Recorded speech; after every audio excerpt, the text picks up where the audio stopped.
Okay. I think we've successfully gone live. I think the mic isn't fucked up. We don't have the twisted up background music. Woof indeed, Troper. Hello, Willow. How are you doing today? I gotta start popping chats out to move them all around. Hello, Waka, Caboose, Ben. That's a rough microphone? Okay. Hold on.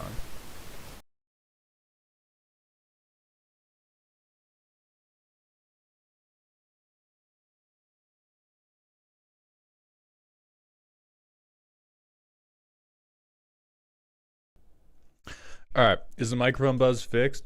Little Mix Doom and Caboose, thank you for letting me know about that. What's up, Dale? How you doing today? Alright, chat's already popped out here. This stream, I have to go live on the vertical stream to kidnap everybody. I have to pop out the TikTok chat, but nobody should have said hi in TikTok yet. That one always takes a minute. Go live. We've done it. We've done it successfully. What's up, Lord Sprinkles? How you doing? How are we all doing today? I am doing 3 out of 10, but we are going to get through it together by ruthlessly making fun of other people, and it's going to be great. I know it. I know it in my heart. It's going to be fantastic. Guys, the limit, thank you for the drink water redeem. I appreciate you looking out for my health. Do we have every chat? We do not. Mauled plays Metal Gear Rising Revengeance as a variety stream win. How long does that game take? Because that says a lot more about when it's going to happen.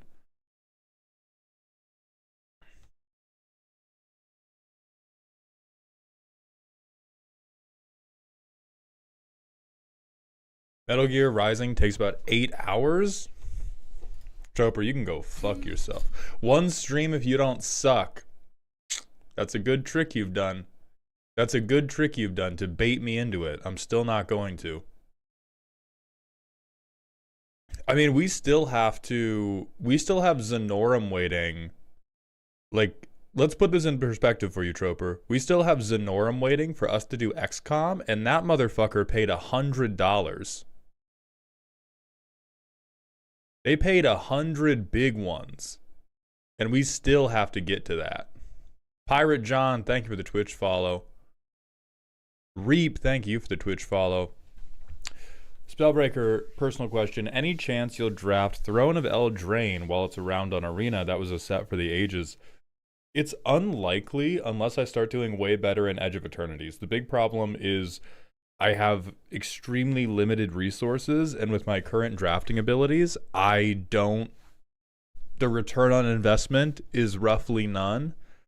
And so if I get better at drafting and it's like, oh hell yeah, most or even half of the drafts are going to replace themselves, then yeah, we'll throw out some other variety drafts.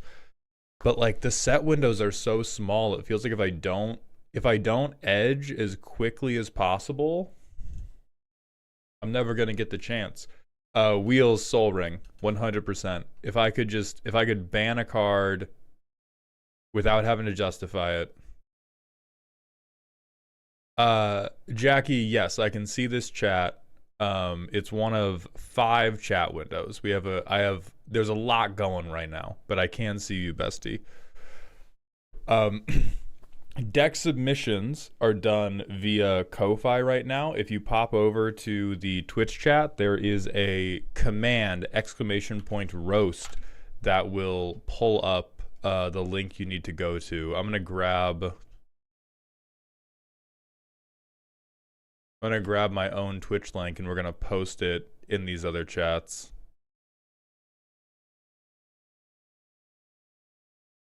It's not Patreon, Wade. I do appreciate you shilling for me. It used to be Patreon, but it's not Patreon anymore. Pirate John, on the menu for today, we got 4 people being roasted. The people we're waiting for, I believe, is like Genio, Goblin from Garglanon. They had a D's Nuts joke in there as well. There's 2 others. When is the free roast stream? Genuinely, I'm not sure at this point, because we also I have to get in touch with the Friday and Sunday roasties for this week because Z and I are going to LA to film some stuff, uh, film stuff with a brand new gameplay show. And so I'll be out of town this weekend too. The thought was that I would be doing the free roast stream this Saturday, but that is no longer a possibility. And then at that point, it's like we're over halfway through the month, so we might just not get one this month. Beardly Beast, thank you for the Twitch follow. Welcome to the doghouse.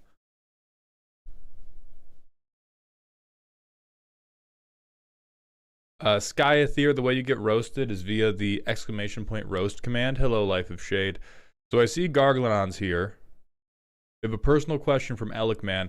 Which non-universes beyond legendary creature would you most want to see get either a statue or paintable miniature? The idea came to me when I thought to myself, goddamn, I would love to have tabletop minis for the spirit dragons of Tarkir Dragonstorm. It's Niv Mizzet.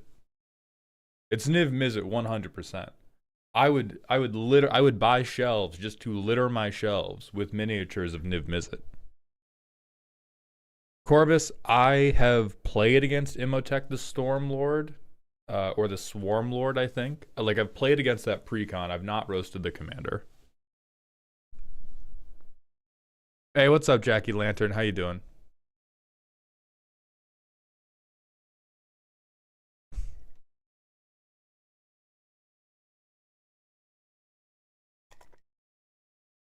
Any particular reason Moxfield over Architect? I've only used the latter. Rich, the primary reason I'm biased against Architect is because for the YouTube videos and for the roast, we do a lot of like using the playtester, and Architect's playtester is hell to look at. It's awful. It's fine to use if you don't have to present it to anybody else, but as soon as it's like the zooming is just always dog. Hell yeah, Shade. Leonic, welcome to the stream, and Trashcan Actual, thank you for the Prime sub for that 3rd month in a row. Welcome to the dog home. What's up, sad boy? Red Dawn, thank you for the follow. Zach Braddock, thank you for the $7 Canadian super chat.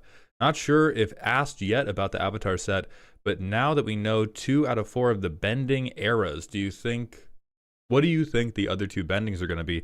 I don't even know what the 2 bendings we know about are. Let me Google that real quick. Lord Sprinkles, thank you for the Twitch follow. Twitch, you guys are getting banished to the manual ad break. God damn it, you already got pre-banished to a shorter manual ad break. So now we got to just wait a couple minutes and then re-banish you. I need 3 cards as wacky as head games. Any suggestions? JC, unfortunately, nothing in this game is as funny as head games. Head games is the funniest Magic card ever printed. Nothing else will even get close. Some pretenders to the throne. You can do worst fears, which is you get to take control of somebody's turn. You can do shifting grift, where you exchange control of 2 permanents. Captive Audience is just not a funny card. Sorion 2, thank you for the tier 1 sub for the 8th month. Welcome to the dog home. Time Sifter's not funny. And then Prisoner's Dilemma's not funny.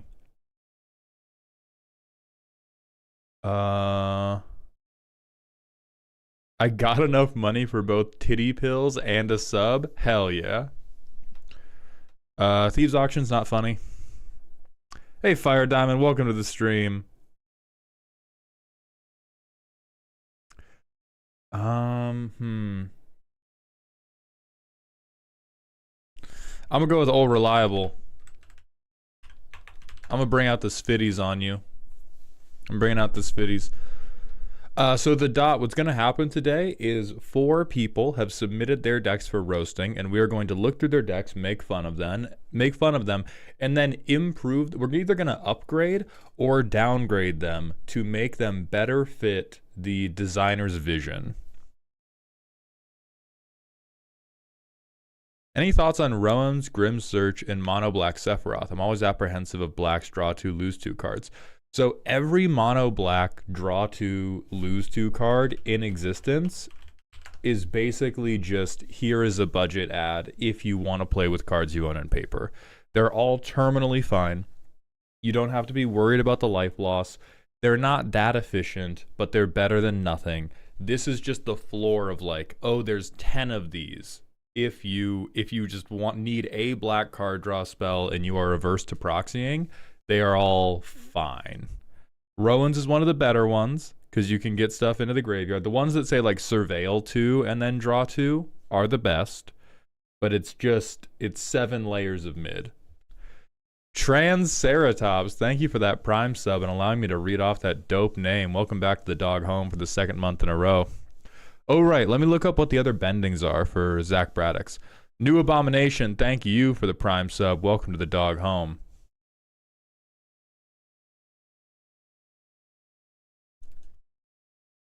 Jackie Lantern, I'm looking at all the chat windows. I just can't, I am suffering from success enough that I cannot respond to every chat in real time.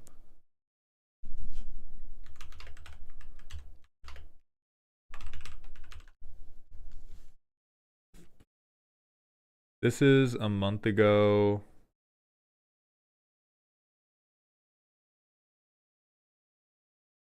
I mean, what are the, like, do we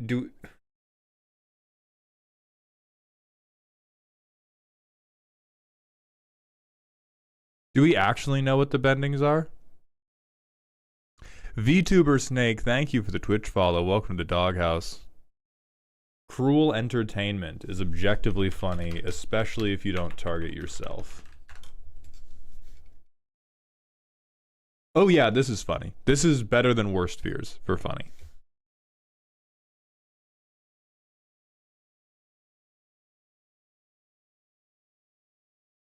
Okay, nobody knows what bending does yet. Okay.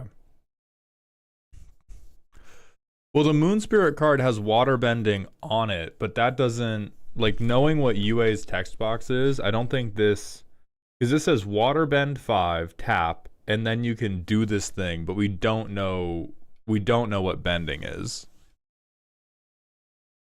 We just know of a different bending card. Yeah.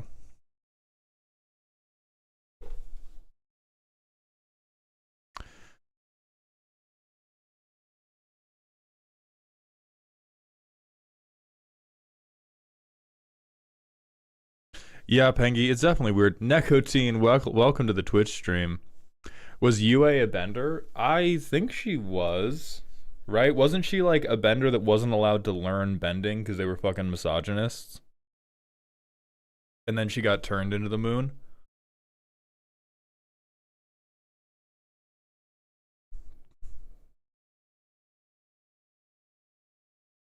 She did not bend in the show.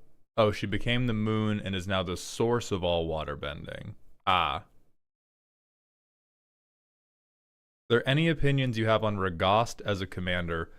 Ladder style, I think Regost is very cool. I think Regost is going to be one of those decks where everybody has a Regost deck and they all look the same. I think this will be one of the most like flavor of the month and then forgotten about decks. It's always funny to say, are you telling me a shrimp fried this rice and then explode your table? But after everybody does that once, they're going to be like, oh, there's not really any depth to Regost's play pattern. It's literally just, oh, hey, I have this new way to combo off with Boros artifacts, and then you do it once and then you stop. VTuber Snake, thank you for the tier 1 Twitch sub. Welcome to the dog home. I appreciate that generosity, bestie. Yeah, like Whitebread said, every Regost deck is just the sisterhood of the traveling Cheerios, and they mail each other the same 99. And it's fun every time. Rich J Money, thank you for the 100-bit cheer. I appreciate that contribution to the dog pile. All right, Life of Shade gave us a random FMK. Okay, Wildfire Emissary. I'll put some aloe on. I'll hit. I'll lock in smash for this. I gotta be safe. We could get like, I could get a bald person, so I gotta make sure I leave kill open. Rouge Kobold, thank you for the tier 1 Twitch sub. Welcome to the dog home, my friend. This is not an actual thing. Ooh! Hold on. Wait a minute. Is this an actual angel or is this a bird? No, that's a helmet. Okay. Marriage for sure. Marriage for sure here. So whatever's next, we're killing. Pumpkin Wizard, thank you for gifting a tier 1 sub. Welcome to Dog Heaven. And Big Dogs 03, welcome. Thank you for the Prime sub. Welcome to the dog home. Okay. And then what are we killing? This guy. Fuck this. Yeah, fuck this guy. Don't hate the dot. Thank you for the Prime sub. Welcome to the dog home. I appreciate you.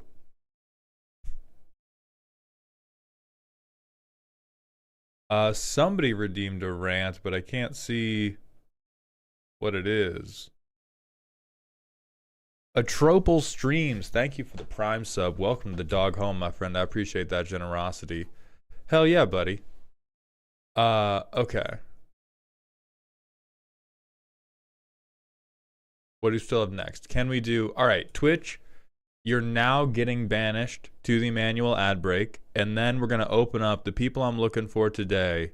I filled out the sheet. I'm looking for Genio, Irish Rager, Mind Goblin from Garglanon, and Bolas Brigade. I know I have seen Garglanon. Thank you, bestie. Rest of you get banished, but please sound off.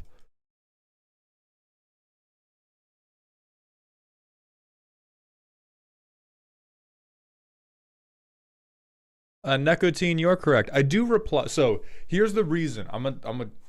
I've said this before. I'm gonna say the truth about why I reply easier to the Twitch chat than to the other chats, and that is because in Twitch's TOS for multi-streaming, they say that Twitch must receive a majority of my attention. All right, that's the legalese of it. The chat on my screen, we can see whenever somebody talks, it'll pop up like above my head. That's only allowed to be Twitch chat. And when I respond to messages, I'm allowed to respond to other chat windows, but Twitch has to be getting 51% of my attention at all times, or my channel can just get like nuked from orbit. Azamar, we're still mid-vamp right now. Hidemi-chan, yes, actually. Like bigger streamers can do whatever they want. Like if you're like a 4-digit or a 5-digit streamer, Twitch needs you so bad because they're getting outcompeted by other streaming services. And so you can just kind of like, if you're XQC, if you're Ludwig, if you're like Tyler 1, you can just do whatever. And Twitch is going to bend over backwards to keep you. But if you're like me, I'm like, this is crazy success for me. The amount of success I've had live stream, I'm incredibly grateful, and I am very, very happy with where I'm at. And I'm just trying to do better. But I realize I am small enough to be smashed under their boot at any moment. Yeah, Matthew, I'm going to look into a compiler. This is why streaming on TikTok was a mistake. Fight me. It's not, though, Fear the Caboose, though. Because the thing is, listen, TikTok has been very good to me as a platform. TikTok is the platform where people are most willing to jump over to Twitch. And TikTok streaming was a huge part of why I'm able to be a Twitch streamer. Because when I was streaming to like 20 people, I would cut the TikTok stream on. 10 people would watch me on TikTok, and I would be like, hey, please check me out on Twitch. It would help a ton. And like all 10 of them would go. Fear the Caboose, you know you can't tell jokes on the internet. You know I'm tangenting. You know I'm always going to tangent on you. SOC, thank you for the follow. Welcome to the doghouse. I missed a ton of subs. Hey, thank you, Glom. I appreciate you. Jack U, thank you for the Prime sub. Big Mr. Meaty, thank you for the Prime. N Conran 1212, thank you for the Prime. Welcome to the dog home. my new friends. Okay, let me move this junk back over. Hey, what's up, P? Agumami, thank you for the Prime sub for the 7th month. It's going good. And Rich J Money, thank you for the 100-bit cheer. Is Kronos Bell and Toxtril with Urborg too mean? It'll end the game quick. I don't think it's too mean for bracket 4. Depending on how much explosive mana you have, it could even be bracket 3 appropriate. I would view... so for those of you who don't know, they're talking about I turn all of your lands into creatures, Toxtril kills all of them.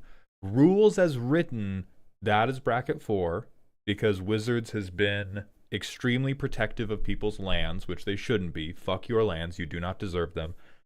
Personally, if you wanted to bring that in a bracket 3 game, but you were like, the earliest I can get Toxtril out is turn 6, I would be okay with that.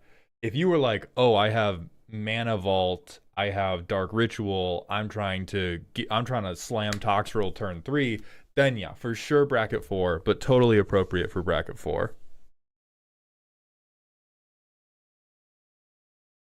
Hey boss, from the comment I made on last week's stream, the deck is terminally slow. If you can give me a 30-second rundown of your thoughts, my goal is to copy Eternal Dominion as many times as possible, as quickly as possible. How do I make this happen before turn 15?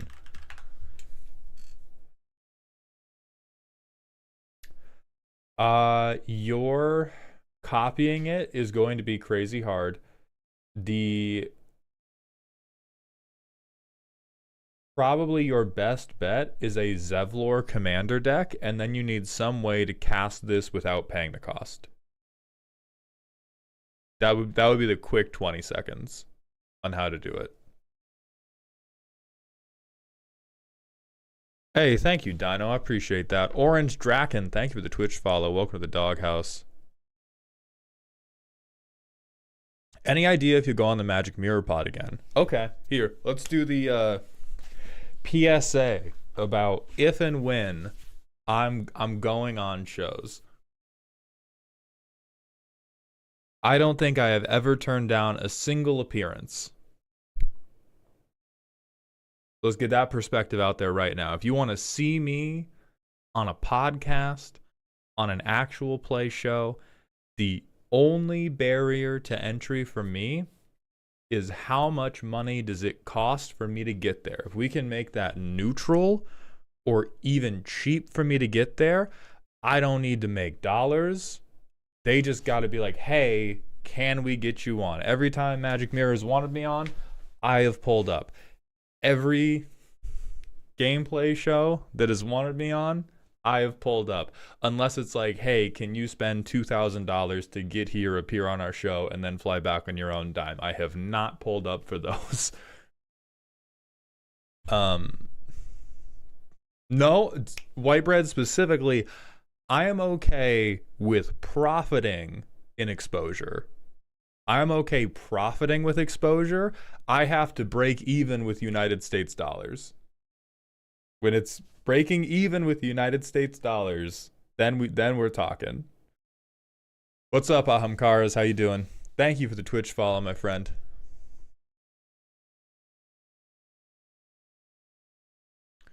And Maxathon 2, thank you for the Prime sub for the 2nd month. Welcome back to the dog home. Is Twitch Prime trickle-down economics? Yes. Yes, genuinely. And you'd be trickling hard. Ahamkaras.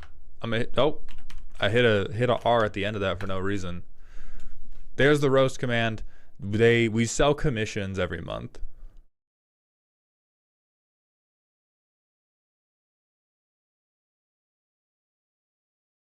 What are we roasting today, boss? Well, okay, so we're still waiting for 2. And again, I may be blind. So if these other 2 people are here, I saw Bolas Brigade, I saw Garglanon. We're looking for Genio. And there's one other person, Irish Rager. So if Genio and Irish Rager could come to the front. Genio's technically first, Irish Rager's second. I see you, Irish. Thank you for sounding off. And Dr. Funkin, thank you for the Twitch Prime. Welcome to the dog home. See, Steele, I know you're joking. Some people aren't. So Steele said, I'll buy your bus ticket and you can sleep on my couch. I'm not. Some Listen, I know you're not doing it seriously. Some people have. I got sciatica. I'm far too precious. Tranceratops, we do have a Discord. It is free to enter. Is there a minimum I have to donate to get a deck roasted? Aham Cars, you've activated my trap card. There is the Ko-Fi where you can commission a roast, but those sell out. If you want to get your deck roasted live, if you want to derail any of my solo streams and just get your deck roasted, you can. It costs $500. Or if you want to get co-roasted with me and my girlfriend, Z main character, who's also a content creator, that is $694.20. Otherwise, wait for the commissions to open. We do a free roasting stream every month. I'm all in. The custom card streams. Do double-faced cards count as 1 or 2 cards? Kaiju, we haven't really cleared up the rules on that. Genuinely, I think it's like a word count thing. If you have a double-faced card and they're both 1 line of text, that's 1 card.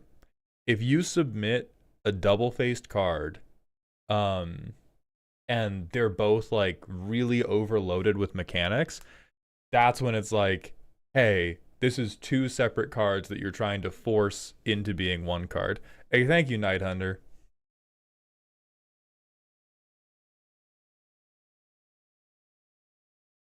But I'm typically on the generous side of that.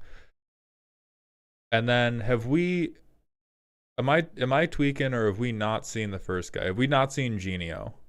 Has anybody seen Genio? If we haven't, we will just start with Irish Rager. Borking Snail, thank you for the Twitch follow. Welcome to the Doghouse. Soren Cloud's asking, hey there, if you don't mind me asking, what do you do when you keep finding cards to put in your commander deck but don't know what to take out? I generally don't have this problem, but when I do, I always try to center myself on priority number 1. I'm typically not building high power. My decks tend to not be very complicated. I pick one thing, one like vibe, one mechanic, one play pattern that I want to hit, and I try to hit it extremely well, and that's all I want out of the deck. I do not ask very much from my decks. I just ask that they do the one thing very reliably. And so if I have a card I want to put in my commander deck, but I don't know what to take out, I ask myself, is this new card part of priority 1? If it's not, rather than try to force it into that commander deck, I just build a new one where it can be priority 1. I am incredibly protective of all the priority 1 cards, and I'm incredibly whatever of everything that's not priority 1. Marlow93 and Borking Snail, thank you both for the Prime sub. Welcome to the dog home, my friends. And Irish Rager, thank you for the Prime sub as well. All right, here's the deal, Mauled. You come to me, you pay for the travel, you sleep in the forest. We play 20 games in a row. They are all recorded, but then we burn the recordings and hire a hypnotist that you pay for to erase our memories so that no one will ever see or learn about the event. You also pay me 100 United States dollars, but you get a firm-ish handshake in return. Deal. That shit is not happening. Toke McBong, thank you for the Prime sub for the 6th month in a row. Welcome back to the dog home. And the 4th Canine, thank you for the 2nd month with Prime. Welcome back to the dog home, my friend. Okay, I don't see Genio. We are going to proceed then with the order of Irish Rager, Garglanon, Bolas Brigade. Is that acceptable to our 3 roasties in chat, or does anybody have a scheduling? Like, is anybody going to have to leave in like 45 minutes or something?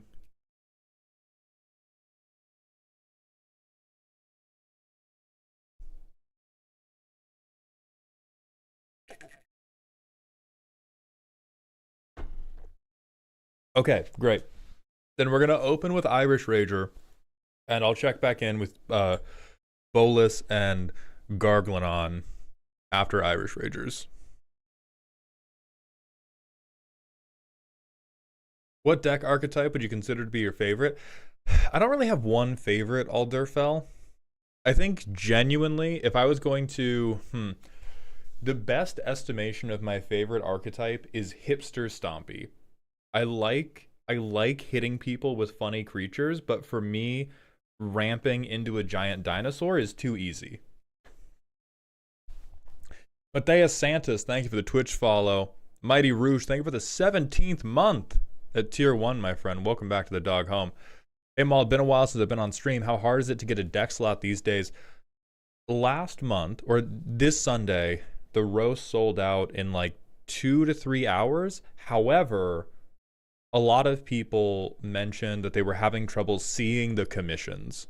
And so there was some type of back-end problem that slowed it down. Alec, man, thank you for telling me to check my Ko-Fi. Targeted FMK. Alec, man, thank you very much for the $5. We have one targeted FMK, and then it's time for Irish Rager shit. We have Courtly Provocateur. I'm not typing all this in. Goddamn. White Glove Gourmand. Goddamn. And Sudama. Goddamn. Oh, I thought these were normal people, and I thought she was fucking giant. All right, we're gonna pare it back.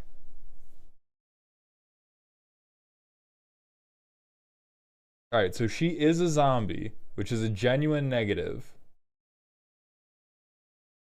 She eats people. I'm down for a little bit of that. And then this is just a bitch, so I'm marrying her. I am marrying the manipulator for sure. Absolutely. Will I step up for her zombie kids? Absolutely not. So we're going to kill the forlorn Sudama for the second time. We're gonna smash the White Glove Gourmand, and I will take my bite marks in stride.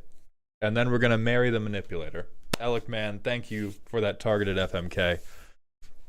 Lunar Panda, thank you for the follow. Welcome to the doghouse, my friend.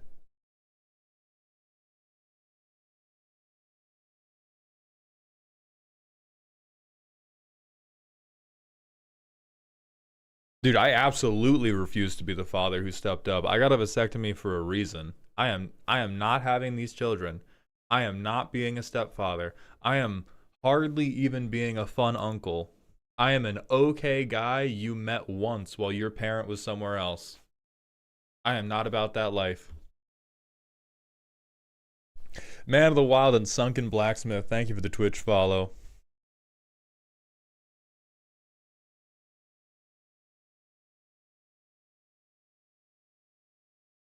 Damagos, your vids hit harder than an abusive stepfather. Thank you. Ben Smash, thank you for the tier 1 Twitch sub. Dear Maldhound, is it gay to be a Maldhound fan? I feel like yes, if you asked that way. Not in general, but yes, because you asked like that. God, Man of the Wild, I would love to. We're gonna have to wait until after the first deck roast. I've delayed Irish Rager for a full 36 minutes, and we're gonna have to stop now. So without further ado, we're gonna look at Irish Rager's deck, which is a scary deck. For those of you who don't know, we do not use 1 through 10. We sometimes work within the WotC bracket system, but the primary power scale we use for commander decks is silly, spooky, scary.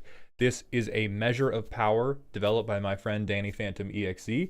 It measures how ominous your deck's turns are to somebody that knows Magic and is paying attention to what you are doing. So silly, not ominous at all. Spooky, a little bit, but it's going to take some time. Scary is every single thing you are trying to do is a threat or is setting up a game win.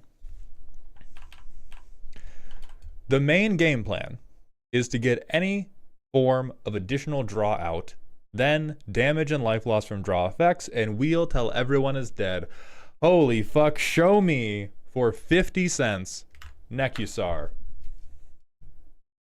Yeah, there it is. All right, we're off to a good start. Charlie, thank you for the Twitch follow. Welcome to the doghouse. All right, we got Nekusar the Mind Razor. Like in real life, the IRS here wants you to draw cards, and for each one, pay your tax on them. All right, let's go off primer alone. I see bracket 4, or premise alone. I see bracket 4. I see $5,500. And I do want to tell you, Irish, I respect this more than a bracket 3 Nekusar deck. What I like about this deck is bracket 4 Nekusar is actively bad. Wheeling people and wheeling motherfuckers that are trying to get their like go wide token deck off the ground, wheeling people that are trying to figure out their life gain deck. That's grime. That's evil. Wheeling other people who have combos is playing Russian roulette, but you only point the gun at yourself. So I do respect the fact that we're trying to do this in like all gas, no brakes territory, where half of the time you will wheel somebody else into their combo. Respect for that. Now let's see how you did it. Cooking the books. All right. I see we have the Sisterhood of the Traveling Nekusar 99. Oh my god, the One Ring, you crazy bitch. You crazy bastard. Oh, dog. If we're in bracket 4, we can't have fear, Irish. We can't be afraid of discarding to hand size. We certainly can't be afraid of losing life. They just have to die faster. All right, government interventions. Deflecting SWAT. Propaganda. Ley Line of the Void. And struggle for Project Purity. Okay, so like most actual government intervention, it's not effective. What's happening that you think you need propaganda? What's happening to you? Or especially struggle for project, what? Because I'm imagining if this is government intervention, it's to stop people from hitting you. What could be happening in bracket 4 that you go, clearly 2 rad counters will stop you?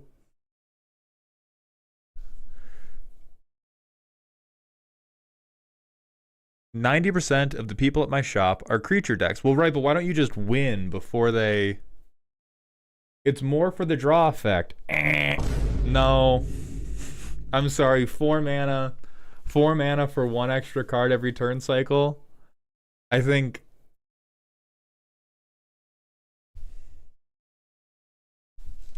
I'm gonna pull up a card.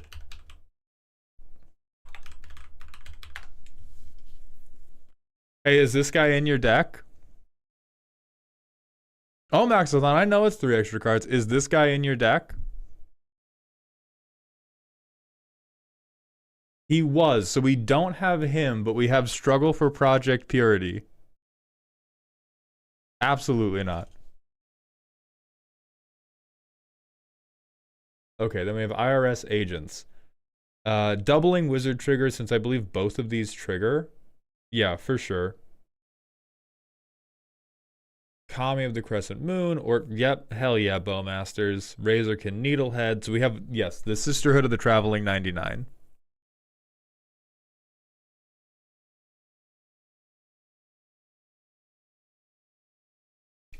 Talk to me, Rager.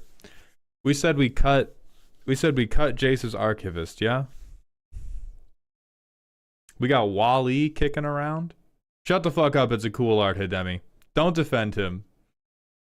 Sad Robot is the litmus test of breaking into bracket 3, let alone bracket 4. It's ramp. We have Moxes, right? You said, yeah, we have Chrome Mox. It's ramp. I got nothing, TBH. All right, so we're killing this guy with hammers. I am partial to all the suggestions of where is the infect at, my guy. So we have 14 wheels. So well, these aren't even all wheels. Oh boy. Oh, we'll talk about that in a moment. It's like the old man that's been there for 30 years. So this is the rent-controlled housing, and they've just never sold. All right, well, they're going to sell now. So let's connect the loop on why you should throw Anthrax at everybody and why you shouldn't play Propaganda.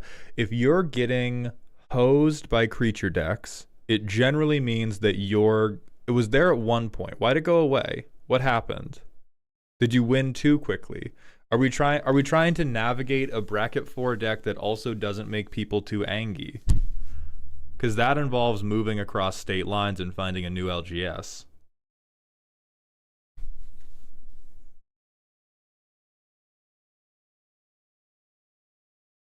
We have the puzzle box, Chowder. We have the puzzle box. We got all the tutors.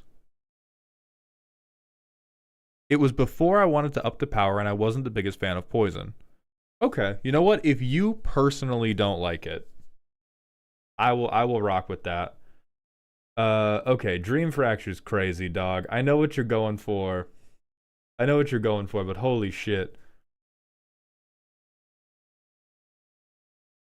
I don't even know what Merciless Poison... If the card's name is Merciless Poisoning, if this does infect... Oh no, this is Toxic Deluge. Okay, chill.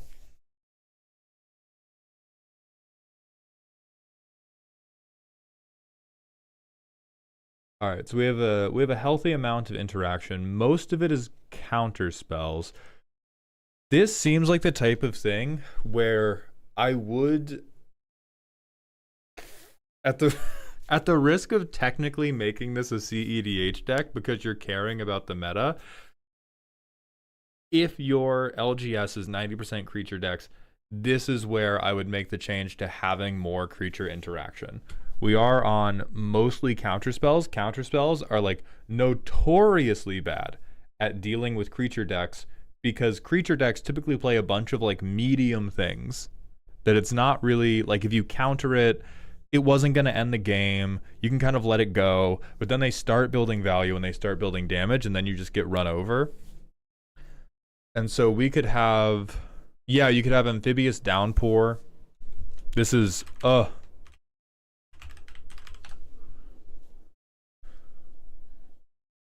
imagine if you spelled it right. Oh, it's amphibian.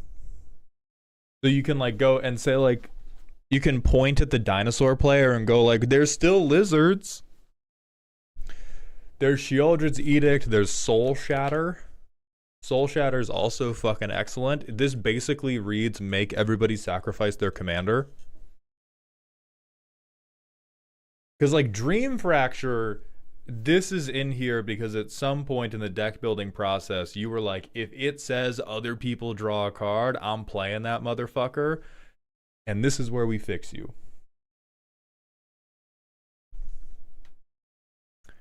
Donkey Juice, I do kind of see what you're talking about with Scheming Symmetry.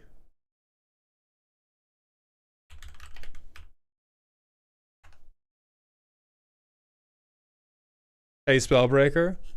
I'm cool with you saying other cards are good. If you ever lie about how good Soul Shatter is again, you will be banned for a whole month. You could do this if you ever have a wheel in hand. This is very, very funny. And again, if you're playing against creature decks, like, who fucking cares?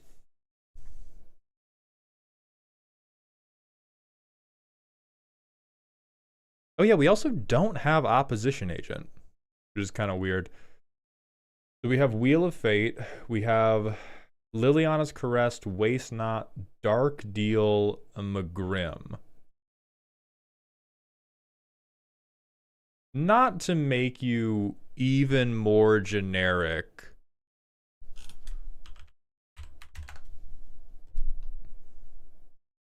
Do we not like redheads? Do we not like redheads who raise us an undead army?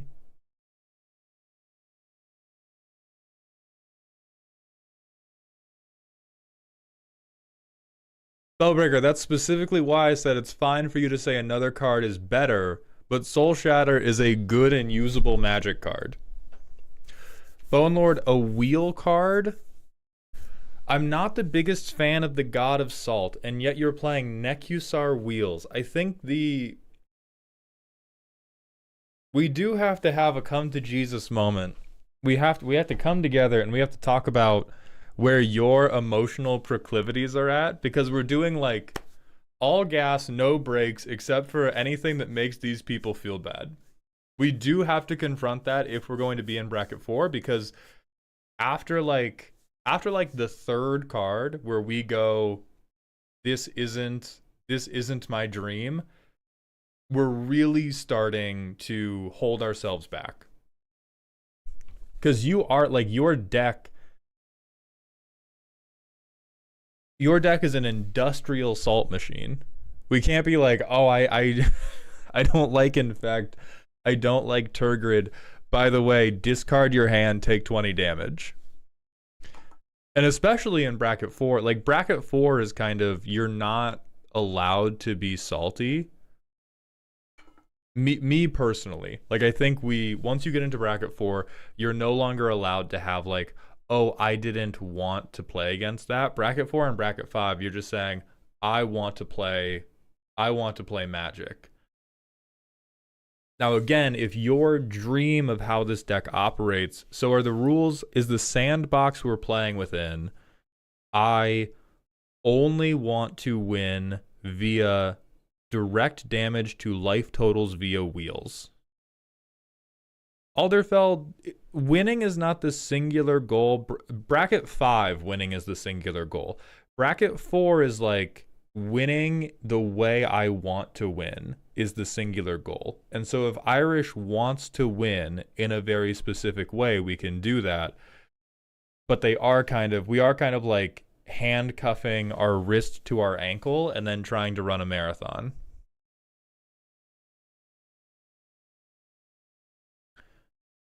But are those the boundaries of what we want to play? And we want to deal damage to life totals. We don't want it to be infect, and we don't want to do things. So you want to win via a wheel. Okay.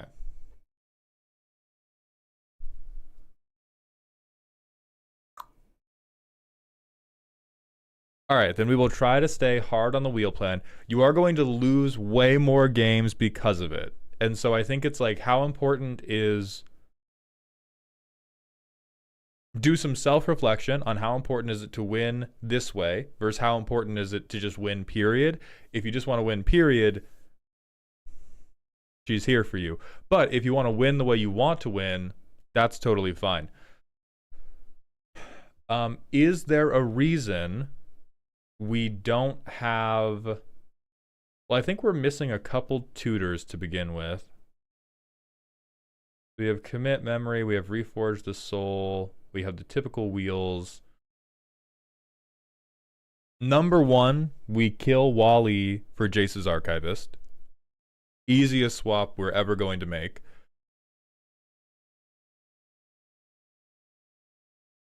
I think all the life drain is okay.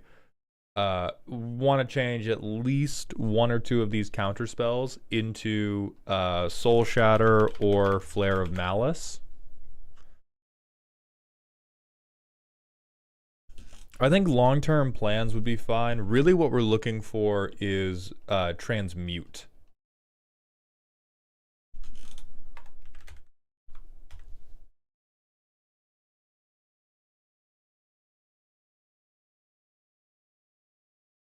No, I said oh, I put it in type line. That's why.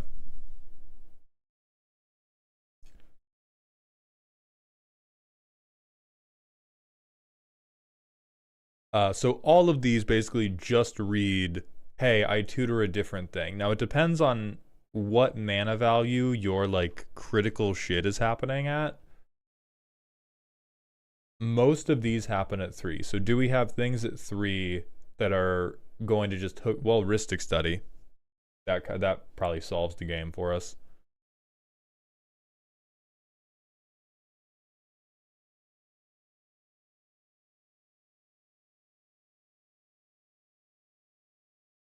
And then we have Muddle the Mixture, which is fine. And then, so Perplex and Muddle the Mixture go in for 2 of your existing counter spells. And then we can go get Rhystic Study. Or we can go get, what do we want at 2 mana for this? We could get Bowmasters, we could get Needlehead, we could get Harmonic Prodigy. Either of those are fine.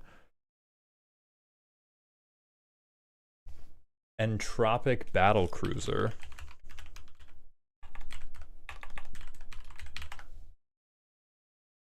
Time for a seltzer. Thank you for the prime sub. Welcome to the dog home. Let's see. Can we station... Well, we can station this in one go with our commander.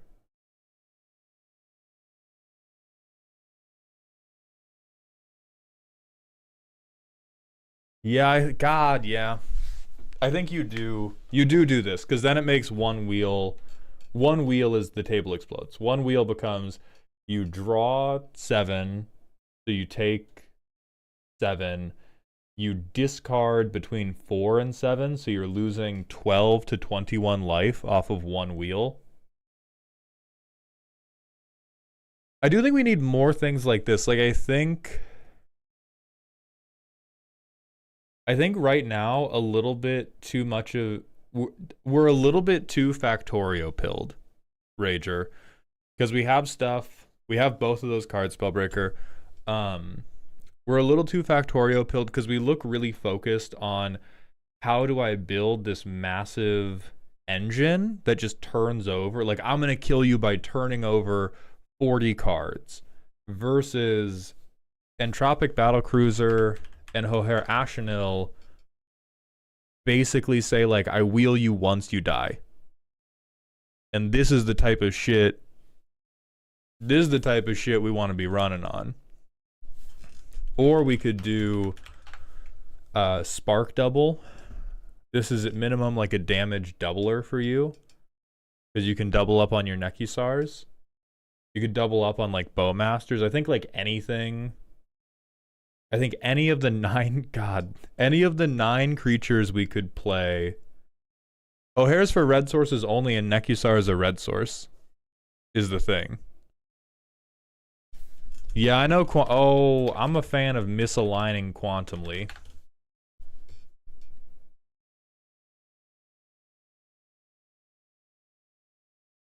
And then I think same deal of if we could copy literally any of these, they represent a doubling of damage.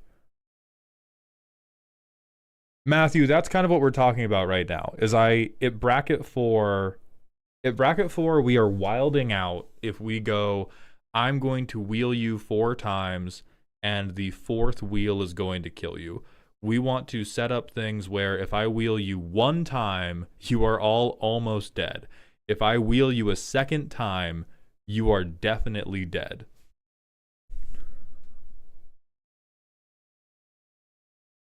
And so I think things like Spiteful Visions are the type of things I would want to cut for clones. Clones or O'Hare Ashenil, because this is 4 mana.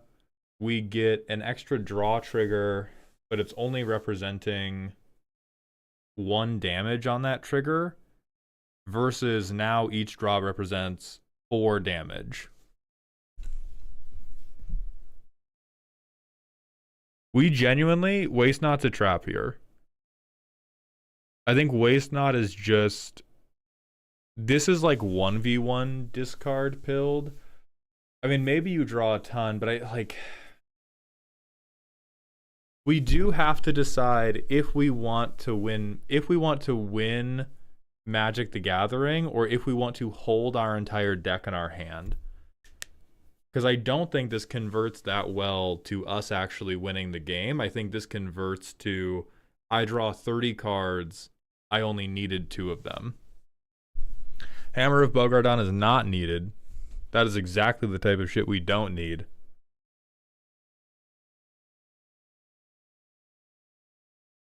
So I think this could become Douthie Voidwalker easily.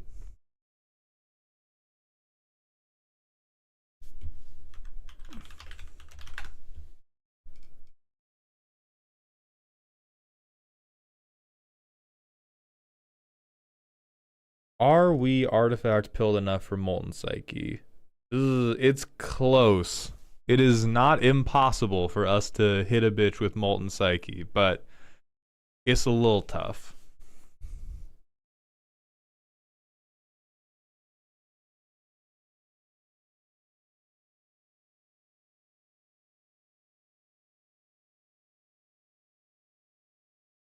Oh yeah, we could secure it with artifact lands.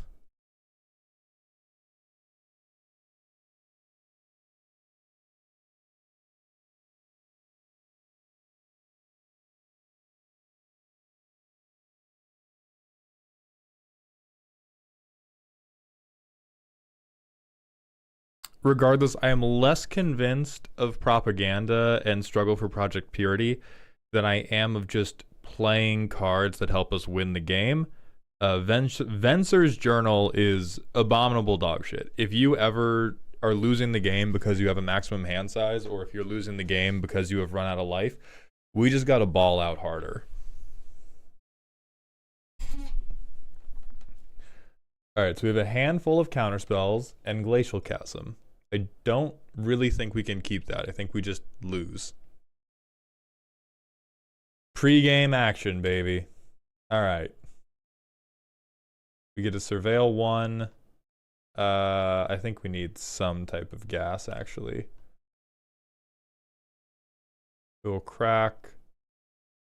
Command towers are legally fetchable by Verdant Catacombs. We Misty Rainforest. This is another copy of Command Tower. Pay no attention. So we can Opal, we can Island, and we can Windfall, and it exiles everybody, but it's 4 turns and we've done like not a goddamn thing. So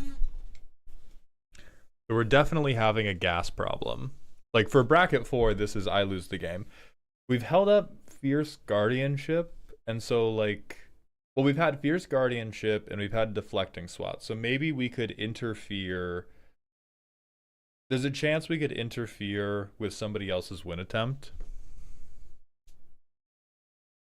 Yeah, Leyline has made everybody else mad at us.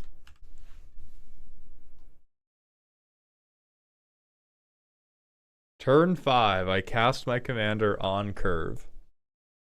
I presumably have to use Fierce Guardianship or SWAT during that turn cycle. Now I have a counter spell and I can Windfall.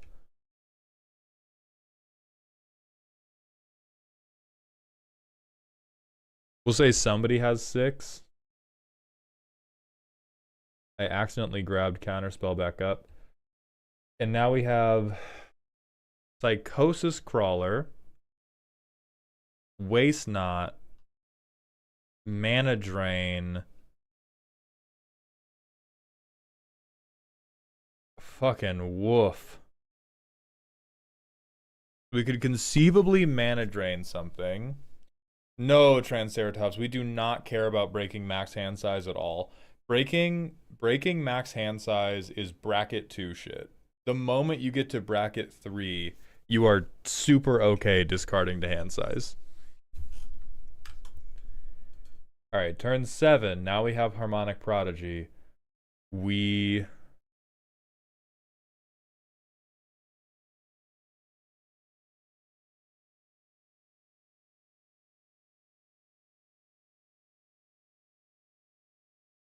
mean, is there a thing we could have... Because tutoring for another wheel doesn't really do anything.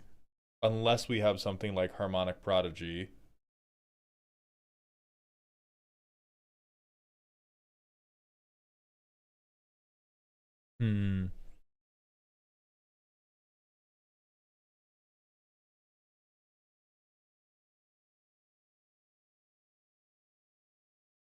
We have like a counter spell. We could Waste Not. We could... We've been hitting land drops, so we could like do Harmonic Prodigy, Psychosis Crawler. We're fully tapped out, and we just tell the table like, hey, if you leave me alive until next turn, we're all going to explode. And I have Bowmasters as well. Oh, here's fucking Sad Robot to ruin our day! Okay.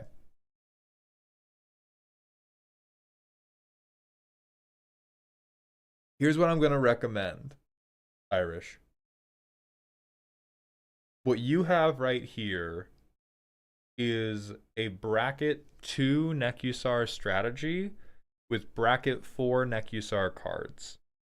The goal of our deck, based on how it is built, is to like kill a family by Dutch ovening their house. We are trying to turn the pressure up 1 point of damage at a time, such that after 3 to 4 turns of enforcing our will, every card drawn now represents 4 damage. Oh my god, that's so scary. If we want to be bracket 4, we have to be able to compete with like a Thorical win. Bracket 4 means you are opting into the person across from me can go Thassa's Oracle, Demonic Consultation, good. If we want to compete with that, I think most of our stuff needs to be less concerned with turning the heat up 1 degree at a time and more concerned with when Nekusar resolves, a wheel is lethal. And so these are things like the spaceship that we looked at, Entropic Battlecruiser and O'Hare Ashenil are the best things that can do this. These are now everything that happens to you is going to make you lose 4 life. 1 wheel super fucks you up.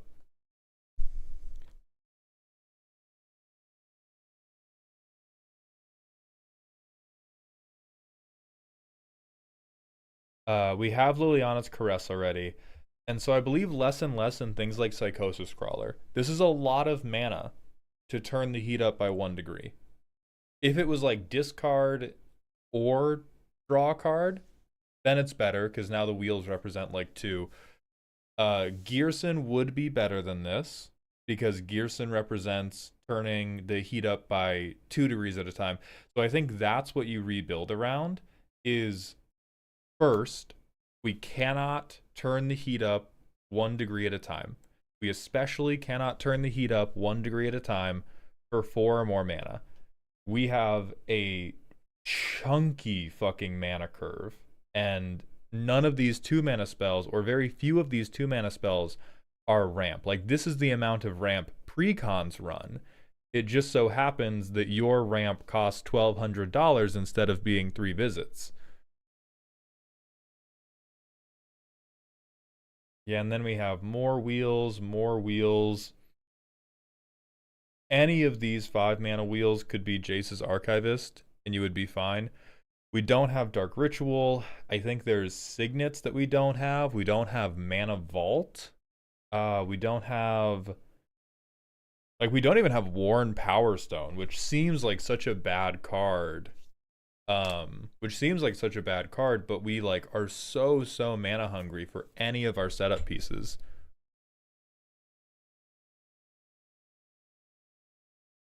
We're missing Curiosity, which is crazy. I think all of your, like almost all of these card draw engines are outdone by putting Curiosity on Nekusar. JT Rules, thank you for the tier 1 Twitch sub. Welcome to the dog home, my friend. So we need more rocks, we need less 5 costs. I believe less and less in things like Razorkin Needlehead the higher up we go in brackets. 1 more damage just flat out doesn't matter. Things like Bowmasters that can put the damage into creature control, those do matter. But like Kami of the Crescent Moon, giving everybody a card way before we can punish them for it does not matter. We would rather tutor for, like, we would rather tutor for Mana Vault. We would rather tutor for O'Hare Ashnell. These are all things where bracket 4, you cannot win by building a Jenga tower of okay stuff. Bracket 3, kind of. Bracket 2 is really the home of I am building a Jenga tower of totally fine effects. So Kami, Needlehead, even Scrawling Crawler and Psychosis Crawler. I know these are Sisterhood of the Traveling 99, but they just take too long to pile up. And then Waste Not's doing nothing for you. I think Underworld Dreams, similar story. Like we would rather blow out somebody else's win con, or we would rather tutor O'Hare Ashenil. And so as long as we have tutors on the bench or other wheel effects on the bench, we don't want stuff that's just here's 1 more damage. And especially 3 black pips, genuinely harder to get than you think.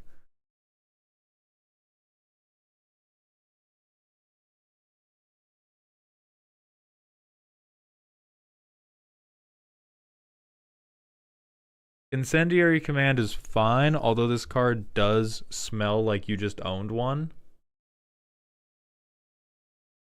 Yes, Tyne, that's how I would think of it. You want to think of this as my deck is a 3-card combo deck of Nekusar's 1 card, a massive damage source, like the Battle Cruiser or O'Hare Ashenil is the other card, and then a wheel is the 3rd card. And that should represent the majority of the table's HP.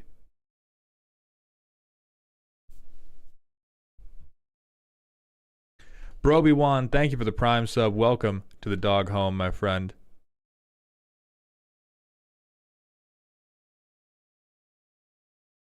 The thing is, I don't think we want to justify the needleheads. Like, I think this is a mistake that we are making in bracket 4. I think this is like, this is the heart and soul of every bracket 2, bracket 3 Nekusar deck. And in bracket 4, we're just like, I play Kami of the Crescent Moon. You get to win now.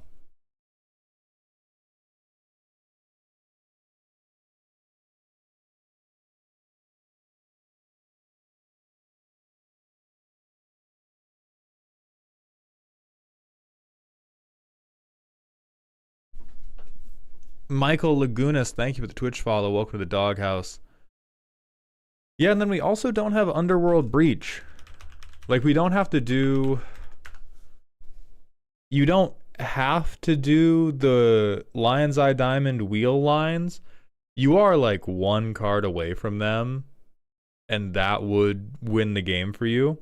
So this is another just like very easy, hey, what if instead of a 2-mana thing that represented 1 or 2 additional damage a turn, I had a 2-mana thing that represented either an immediate game win, if I have the combo pieces, or represents an immediate, I get to reuse these wheels.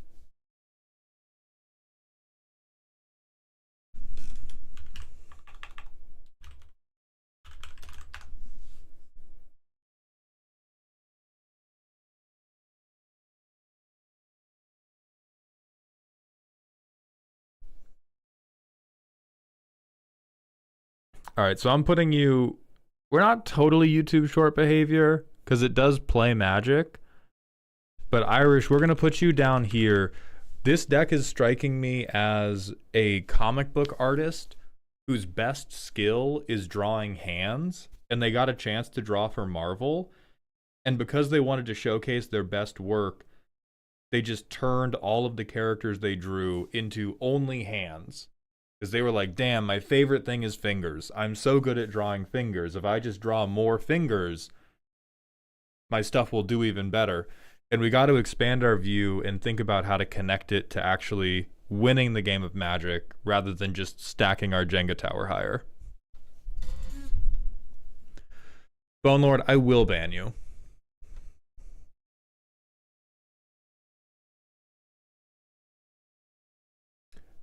We are Smash Bros. Villain Mr. Hand right now. We're just Mr. Card Draw. Look, man, I am checking the Ko-Fi. Thank you for the additional $5 for the next targeted FMK. We do have to go to the manual ad break, and then we're going to move on to the next deck, but I will do the targeted FMK before we do the next deck. Irish Rager, thank you for the submission.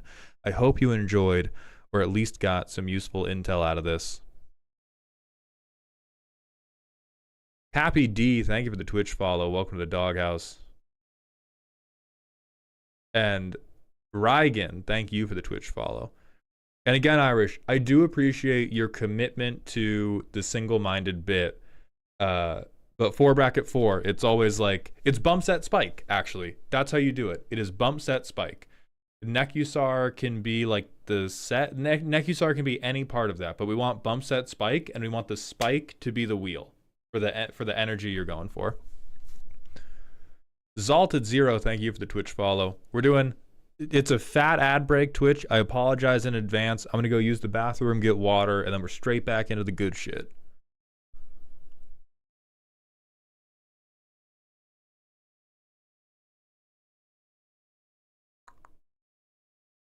Dino D's Nuts, thank you for the Twitch follow. Welcome to the doghouse, my friend. Mauled, I'm working on getting my arena streaming set up. Do you use TikTok Studio for this? Yes, Mantis. I use OBS for every platform other than TikTok, and then I use TikTok Studio app for the TikTok streams.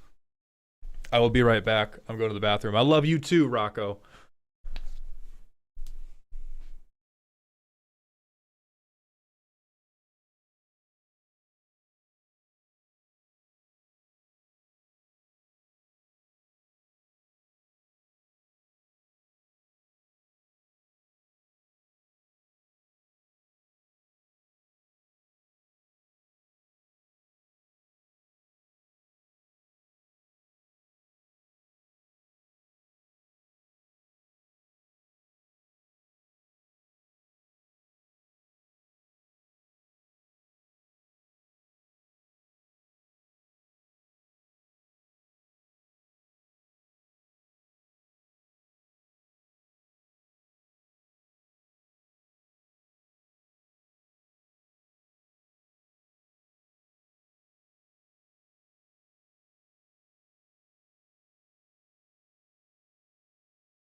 Okay, we're home.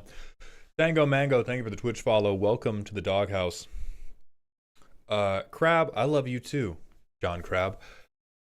For your monetary gain, is there any difference in Twitch Prime sub versus paid sub? So yes and no, Gio.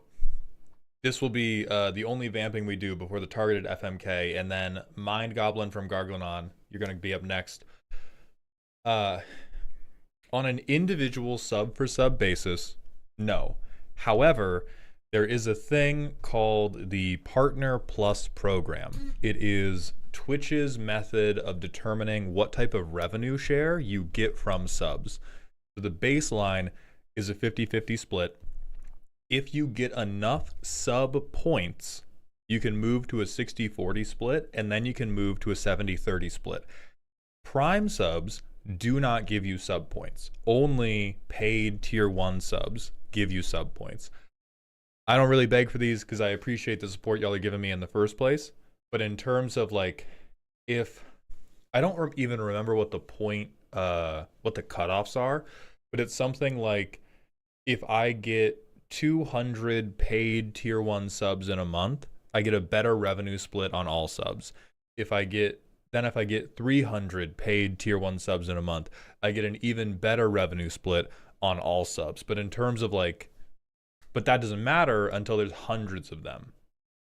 And so if you just have a Prime sub, I'll just take that Prime sub, dog.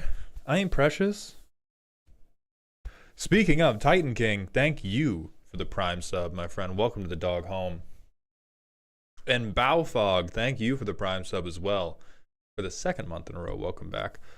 Bazaz, I am from Washington State. Maul, do you think Vivi would pull its weight in that deck? Probably. Vivi pulls its weight in every fucking deck it's in. Tyroar, thank you for the third month in a row with Prime. I appreciate those Jeffrey dollars. Decoy, the way you get your deck checked is via a Ko-Fi commission. We do free roast streams once a month. I don't know if or when they're happening this month. Okay, targeted FMK. Thank you, Alec, for the 5. Galvanic Giant.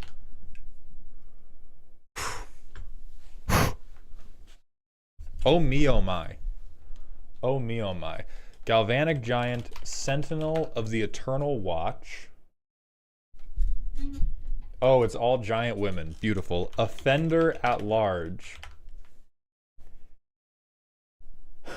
Okay. Let's look at stat lines.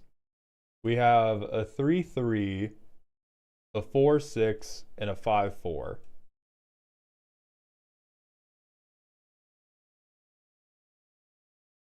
We have to marry Sentinel of the Eternal Watch because they have the biggest bottom.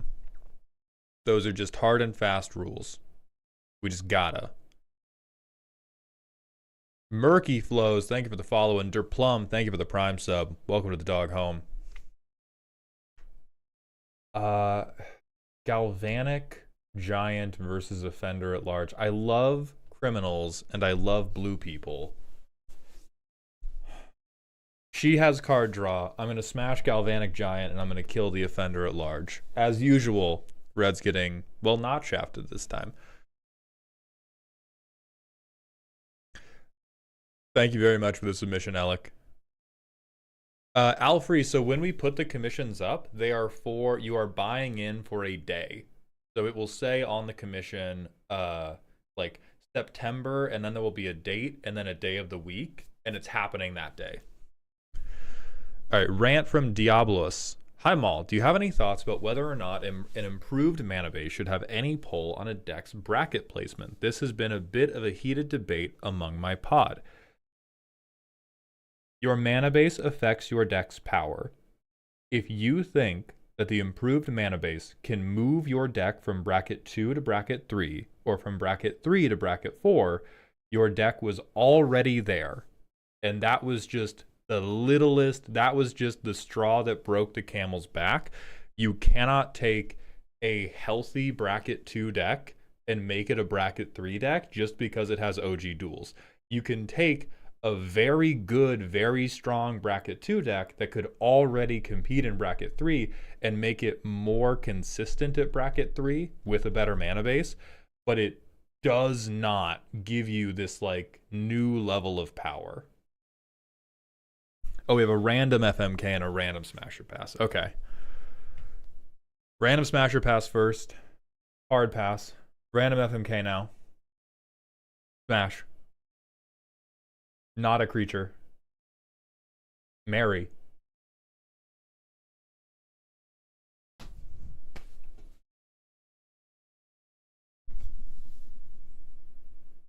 I am the unsinkable. I win. I get the creature, I get Liliana, and I don't have to deal with the Otarian Juggernaut. Should have held the smash? Hell no. Hell no. Terrence is asking, is it possible for a deck that's purely based around Stompy and Power Matters to be competitive in bracket 3? Trying to think of a more interesting answer than yes, because hear me now. The answer is yes. Bracket 3 is still really broad. Commander and Magic the Gathering, at the end of the day, is just a big game of rock, paper, scissors. And so there's going to be some archetypes at bracket 3 that just fold you. And there's going to be other archetypes at bracket 3 that Stompy can 100% deal with. If you put Galta into play like turn 3 or turn 4 because you got like the god tier curve out, yeah, you'll be able to run some people over. It'll just happen. There'll be some other archetypes in bracket 3 where it's like, oh, you're playing a creature deck, you lost. Like the rock, paper, scissors of Magic has much more to do with a 1 bracket jump. Quite frankly. 2 bracket jumps, then it's like, hey, you just can't compete. But if you're talking about taking a bracket 2 deck to bracket 3 or a bracket 3 deck to bracket 4, or even entering your bracket 4 deck in a CEDH tournament, how you fit into the rock, paper, scissors of that individual pod has way more to do with what's going to happen than what like bracket you built for. Or just like the luck of the draw too.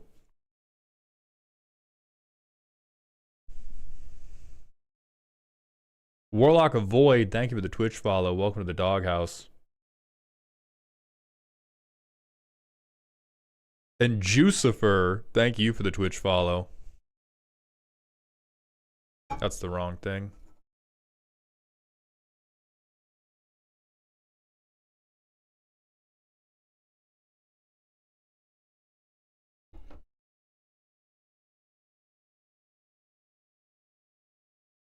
Yeah, seat position.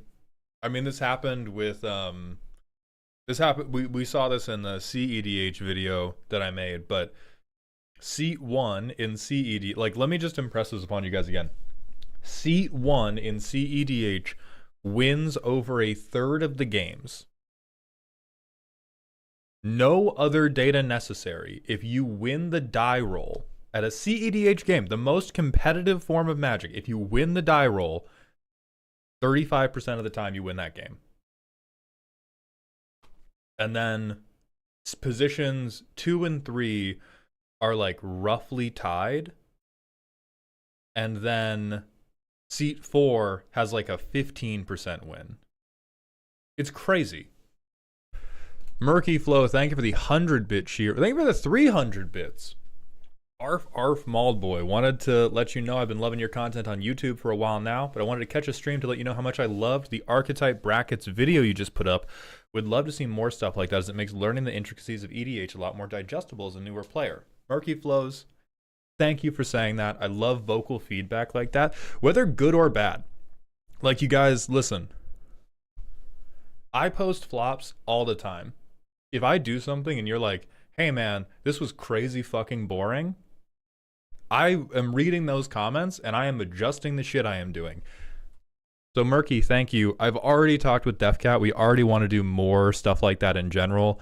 I really like doing it.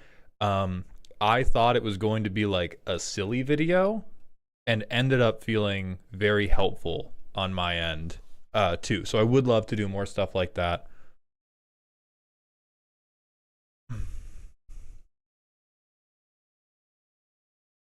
Also, Tiger's Shadow, thank you for the Prime sub. And keyboard and mouse, as you're saying, like, oh, everyone sits at different seats all the time. That will make a tournament more fair, but like an individual game of Magic can never even approach fair. Hey, Catalyst, what's up? It was good to meet you too, man. Murky Flows, thank you for the Prime sub. Welcome to the dog home. I have a rant from Kalier. My pod has 2 players that have decks that are for bracket 2, 3, but want to play strong cards. One has a Nekusar deck similar to the last one. The other has a Voltron and Dominus Rex deck. They are strong against other low-powered decks, but they make other players feel bad when they try to play with any number of game changers. They are both also against using the bracket system. I mean, that just sounds like they like winning. Both of those archetypes are ones that fold into removal. They don't sound like things you need game changers for. They sound like things you need unable to scream for. That does suck, though. It's very frustrating to play with people like that, and my heart goes out to you.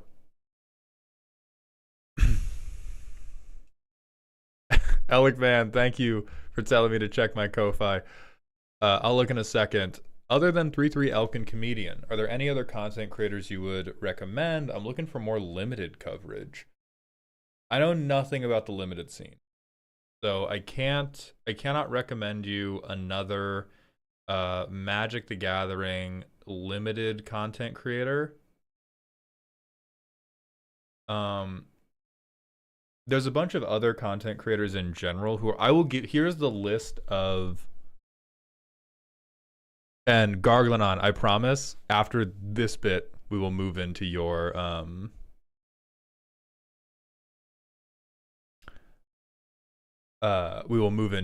deck roast. So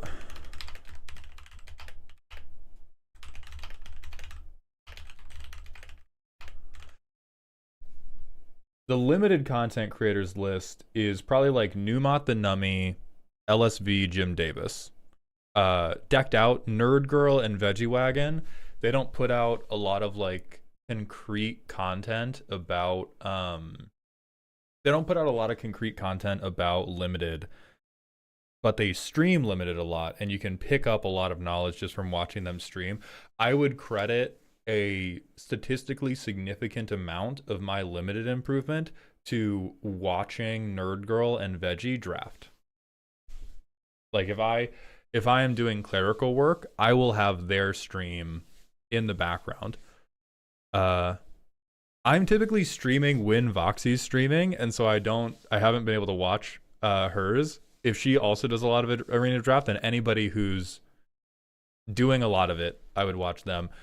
Content creators in general, I would recommend. This is genuinely going to be like a diet recommendation in terms of the stuff you input into your brain impacts how you think about the world. So people who are extremely good at doing stuff. You've probably already heard of Zach the Bold, but I would wholeheartedly recommend Zach the Bold. What's this guy's? Higher Up Wellness is another very good one. This is totally disconnected from Magic content, tabletop content in general. Higher Up Wellness does a lot of just like phone out in front of him doing life advice. I don't know that I would trust him on everything, but he has a lot of good, very good resource of like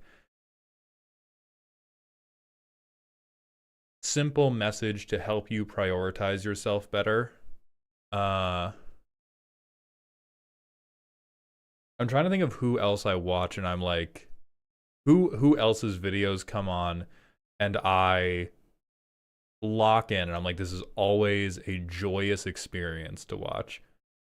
Hey, Jordan, welcome to the Twitch stream. I have never watched a card market video in my life, so I cannot remark on how I feel about their content. Darebrand, we're talking kind of both right now. I have never watched any of LLR's content in my life, and so I cannot remark on how I feel about it.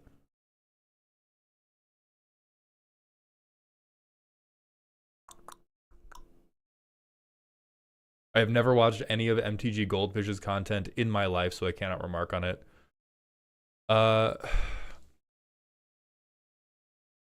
Yeah, I would say Remy.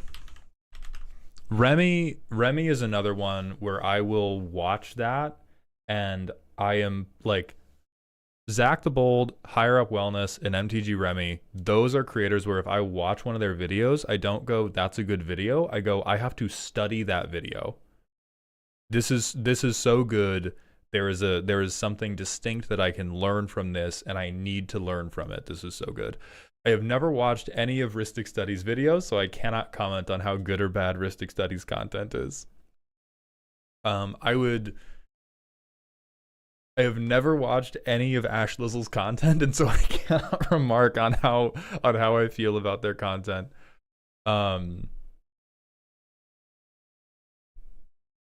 I have never watched any of Spice 8 Rack's content, and so I cannot comment on how I feel about their videos. I have never watched any of Rebel Lily's videos, so I cannot comment. I have never watched any of Trinket Mage's videos, so I cannot comment. I have never watched any of Ben Wheeler's content, so I cannot comment.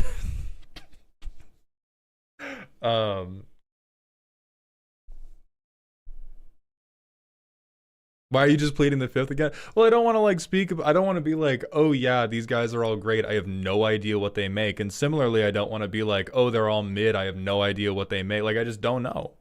I just don't know. I do watch Magic content though. I've watched Remy's content. I've watched Zach the Bold's Magic content. It's just, I haven't watched Magic the Noah's Magic content.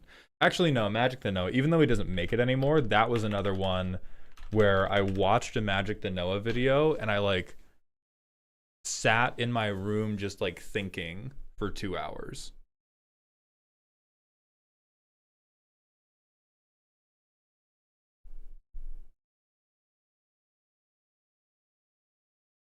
Didn't you make content with Trinket Mage? Yeah, but I've never watched any of his videos. Just like, I don't think Trinket Mage has ever watched any of my videos. Maybe Trinket Mage has seen one of my shorts just because I make so goddamn many. OG Pika, thank you for the Twitch follow.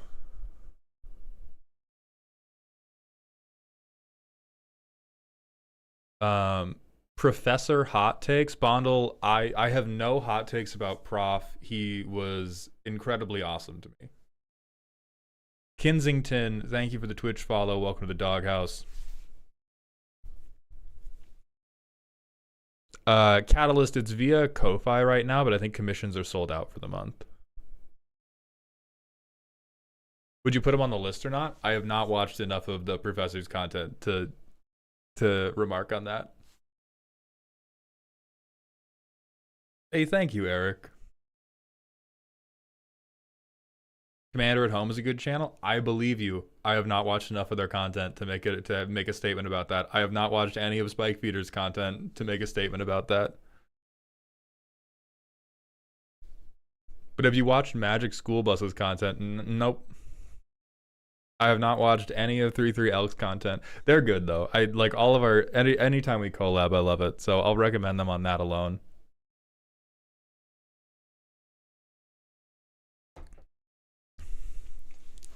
I have not watched any of Play to Win's content. I have not watched any of Soda Poppin's content. I have oh, I guess like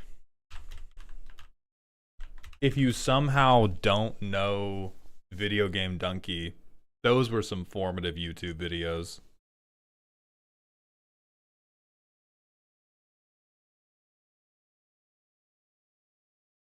This man does not have internet access. I have not watched a single Salubrious Snail video in my life. You know what? I will recommend Salubrious Snail on the basis of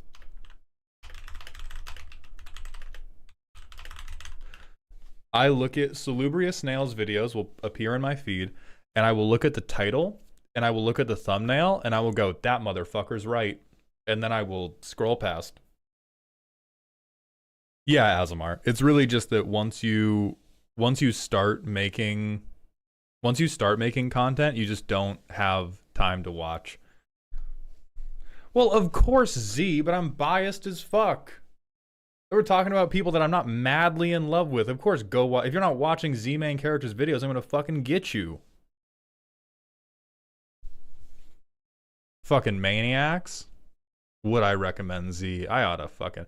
I've never watched a Spice 8 Rag video in my life. They rock as a person. They're extremely cool. I've never seen their work. Okay, we're taking too long. We're going to Mind Goblin. Mind Goblin these nuts, by the way. This is a spooky deck. My Regost eat things for value and pain. Cheap rocks plus repeatable token generation equals gain 12 life, do 3 damage to each opponent. So as it was written, we have the Sisterhood of the Traveling 99, but not for Nekusar. We have it for Regost, the Gastronaut. Let's go premise alone. I like the premise. That's cute. This is a cute thing that I think most people in the world should build a deck for. Let's see what 9 food. That's a little low. A lot of lifelink. Oh no. Combo A, brother. Combo B. Combo C. All right. All right, Goblin. What the fuck is going on here? What do you mean I'm not like all those other Regost decks? I'm worse. I don't know if this is spooky. A third combo has hit the deck list. Drivetrain, thank you for the Prime sub. Welcome to the dog home. FDA mandated interaction. No primer to avoid revealing how shitty they are. We have a little bit of make tokens, use tokens. We have 3 pieces of protection, so this shit is not happening.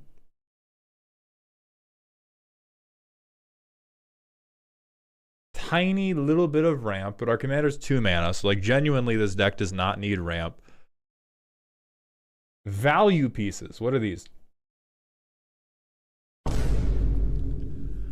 You did not just show me the Karn Mycosynth lock and then ship me a fucking Soul Sister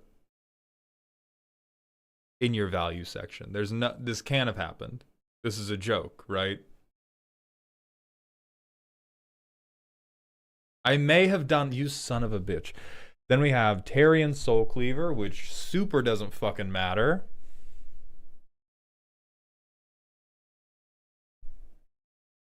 He has Revolution. Wait, we have Sir Ginger?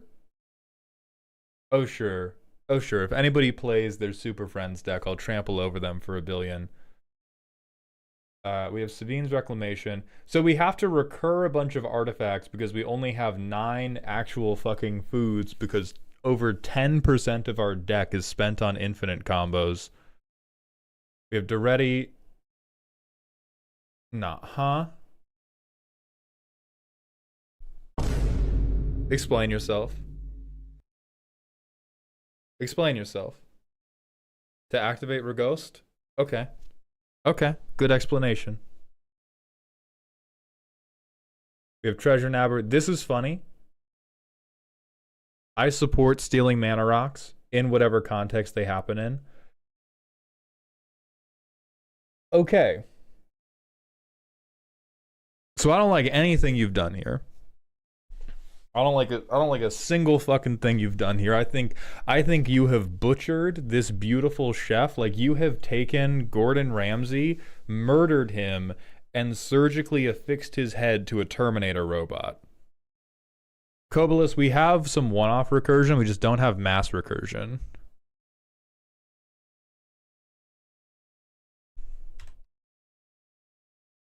Alright, me when I cleave souls.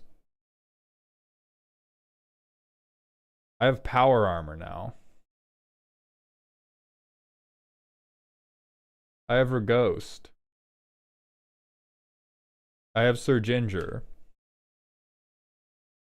I have more power armor. This is a 5/5 now.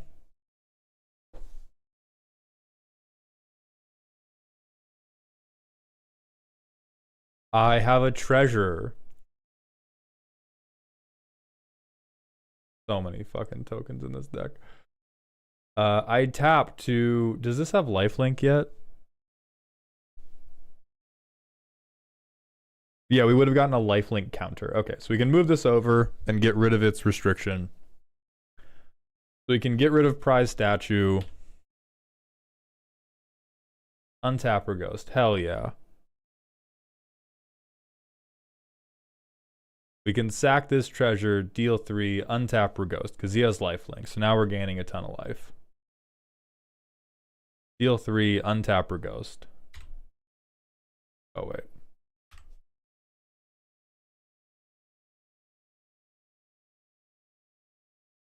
And now we just fucking hang out. We hang out with the whitest interaction package this side of an HOA. Great. I pass my turn. Excellent. Now we're probably fine. Right? Like if we get an artifact each turn now, and we have a lifelink counter on this guy, turn 10, everything comes together as long as nobody was mean to us. I guess nobody mean to us twice, because we could have reprieved a damaging spell.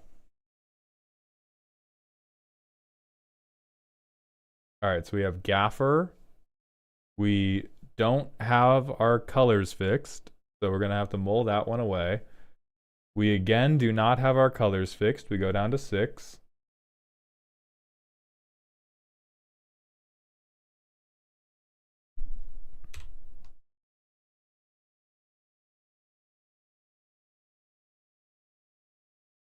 The Regussi.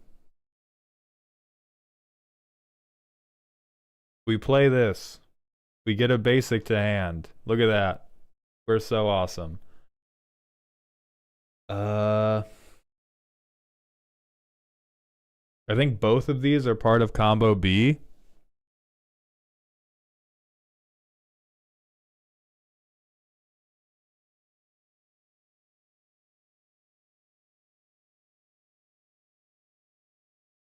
When you gain life, we can convert so we can get an artifact back. What's the backside do? Fucking nothing. So we can loop this a little bit.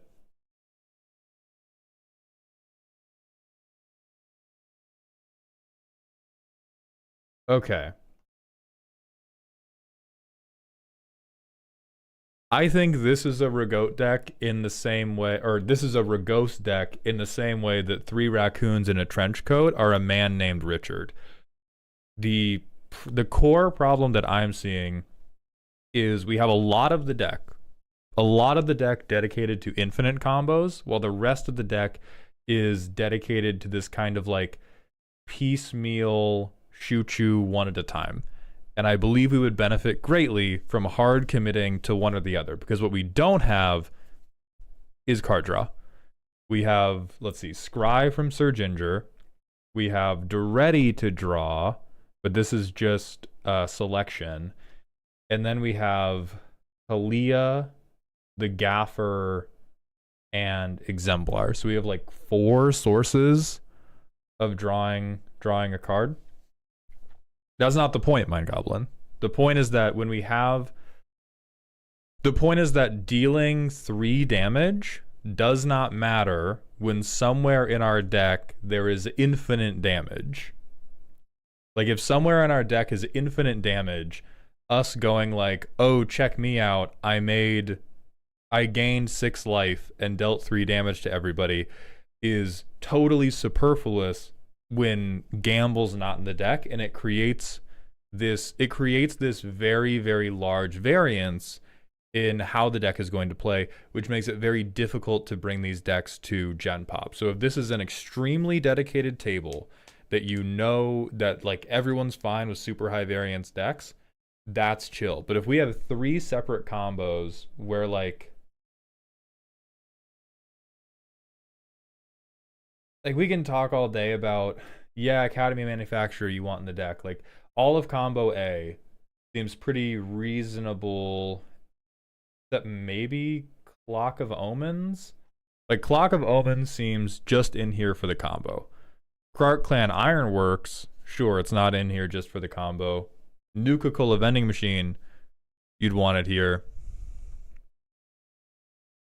I only play at one table and one person played out 4 extra turns and failed to win. As context.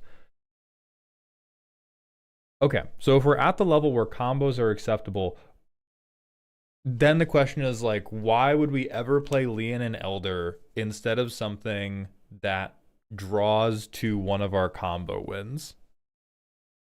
This guy is like full. This is like draft unplayable. We might get a tertiary Regost untap at some point, but it's kind of the way I like to think about decks is I think about you're building an NBA team. Not every player is going to be at the exact same level.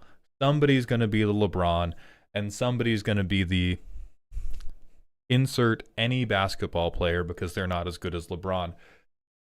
Leon and Elder is like not making his middle school basketball team. And so if we want to deal with a Boros deck in really high power, we need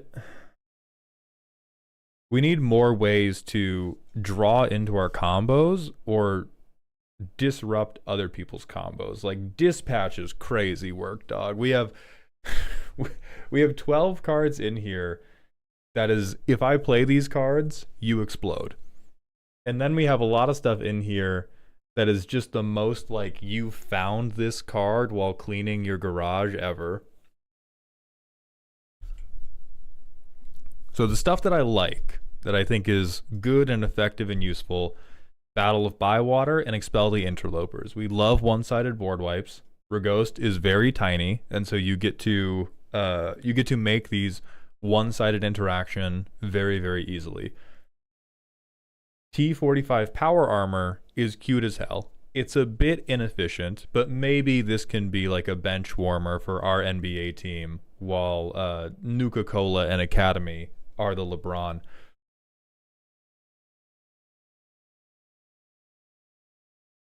I can see the Explorer. But like Generous Plunderer is crazy to me. This is the type of behavior when it's like we don't have Gamble, we don't have any of the white card draw, we don't have any of the red impulse draw. Generous Plunderer also works with Micahs and Labs. We already have the combo, dog. I'm coping. Yes, you are. See, at least Wojak Investigator is kind of cute because it's. Do we need ramp though? What the fuck are we talking about? It's ramp, that's fine. Our curve basically stops at 3. And we have 35 lands. We don't need ramp. We need like one of those tiny wooden blocks they use to hold doors open. We have ramp. I think it would be more fine in the context of we already have access to the cards we want, but we essentially have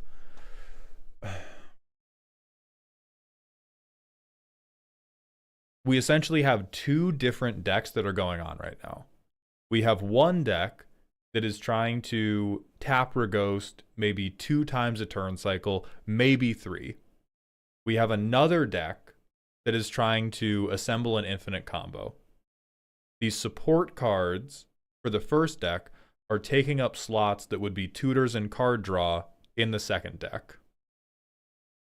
And then the second deck is taking up the card draw that's needed to prevent the first deck from gassing out. And so I do think we need to, like, we don't have to totally cut all of the cute synergy stuff. Like Ichor Wellspring, adorable and useful. It gets to stay in either deck. But we do need to begin killing our darlings about, do we want this to be combo first, or do we want this to be synergy first? You're morally opposed to tutors, but you've got the Karn lock? Excuse me?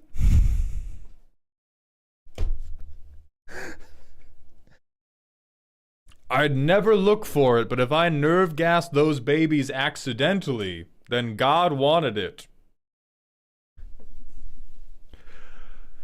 That's therapy. That's not deck roast behavior, that is therapy. So are you morally opposed to card draw? Because that's just tutors but slow. Why are you letting yourself scry then? That's basically tutoring what's on top of your library. We need to investigate this before we can do anything else. I want as many combos as humanly possible, but I don't want them to work. I just want to know that I have them. It's my security war crime.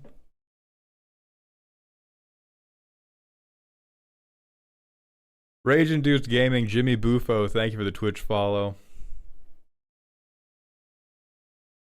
Pile of dysfunctional cards until it isn't. Okay, so you want a bad thing. Consistency is evil. Then why do you have cards that make tokens in the deck? That's consistency. Why do you have lifelink? That's consistently untapping your commander. Where's the line, dog? We need to put you at the bottom of a well until you can explain this shit to me.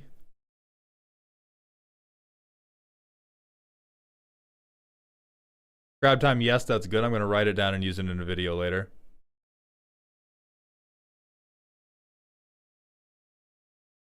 Like, we can move on, and I'll just give you some good card recs. I do think the argument of, like, if it goes off too consistently, where is the line there?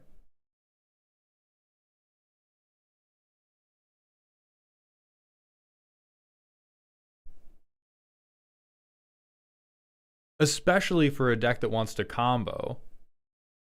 Like at that point we're treating the deck more like a slot machine than we are as a game. So, okay, let me show you some cards. Is Wheel of Fortune too consistent?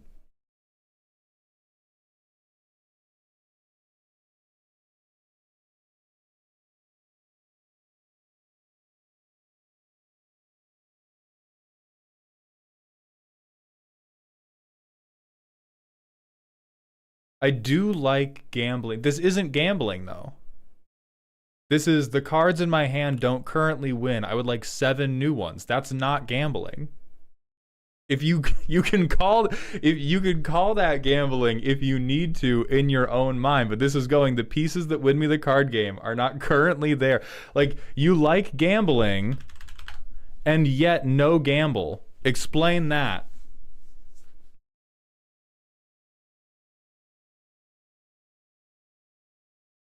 Is all of Magic not just gambling? It is. I agree. Put the tutor in your deck. It's it's all of that's included in all of Magic. This card, notably part of all of Magic.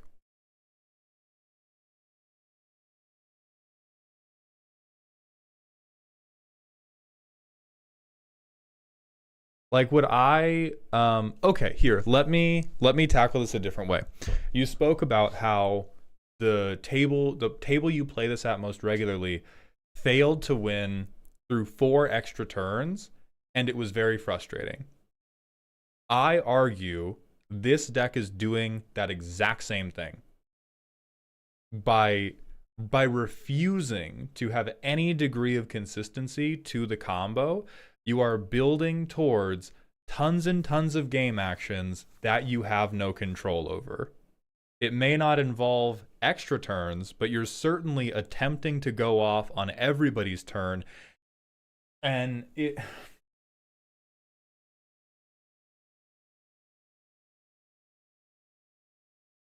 it's like trying to learn how to bike by pedaling with your hands.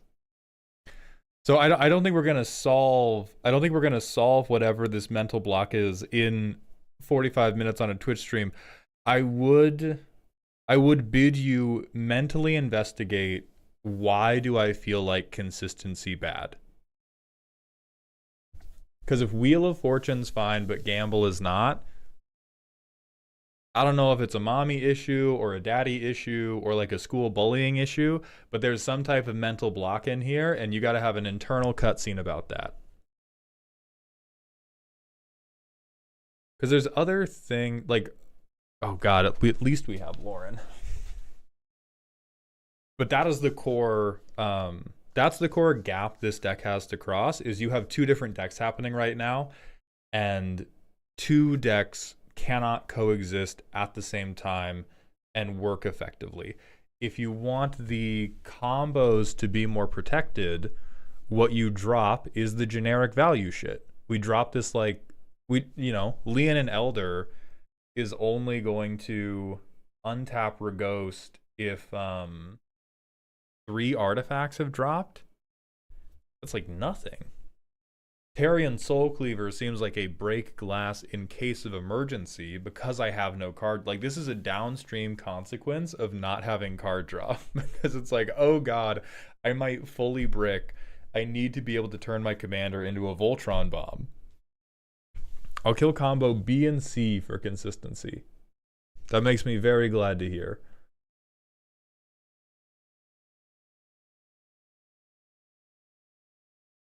So with these out of the way, there's a fair amount of shit that's just going to save the day for you. One of these is not count on luck. Peep this shit. Again, your curve stops at 3. By the time you can cast this card, damn near everything in your deck is going to be castable. I am going to fuck you up with a diet plan and a morning routine. I forgot that existed. That's what I'm fucking here for, dog. I'm climbing inside your brain. So we have Wild Wasteland. I think Charred Foyer is a little bit too cute, but you can also afford to run all of the Ren's Resolve shit. How else can we be exiling off the top? I think you have the synthesizer. I think I saw that already.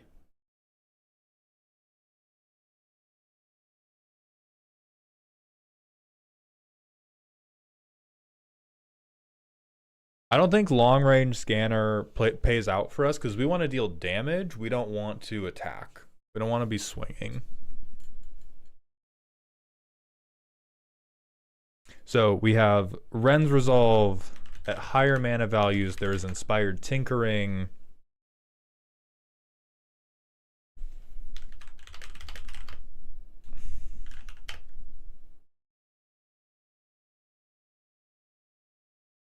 We're almost certainly doing all Impulse Draw.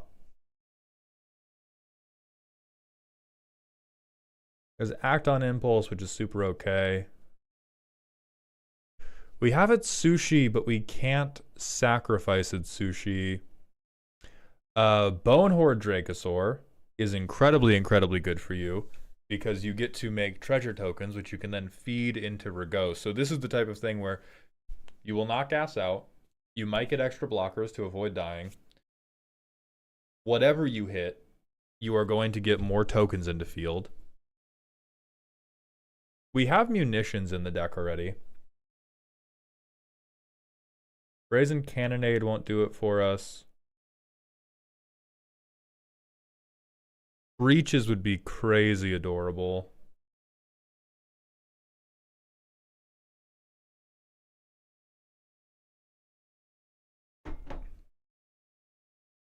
Can we push anything out for campus renovations? I love a terrible, bad, no good card.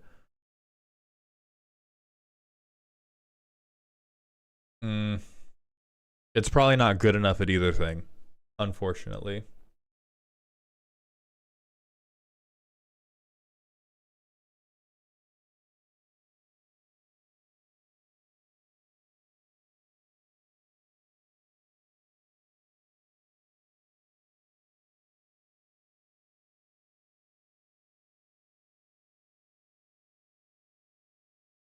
I have seen the Gwenum card, Wolf. Oh yeah, wear Jeska's Will if we want to compete at bracket 3. Because this is kind of a motherfucker, right?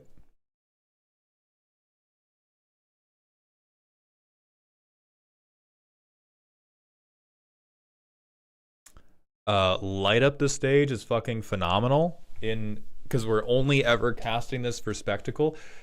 Are you telling me a shrimp lit up this stage? That's terrible. Don't use that pun. But the point remains. This is combat damage. Yeah,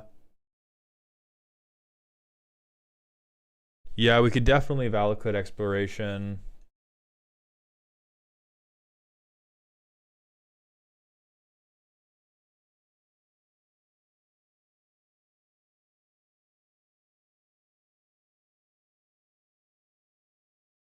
Ooh, yeah. There's that one lizard. I don't think we're doing combat stuff. I think this is Gordon Ramsay cooks up a nuclear bomb.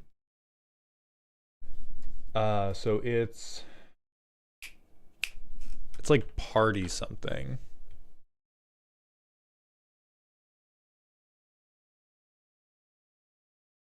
Party Thrasher, this guy.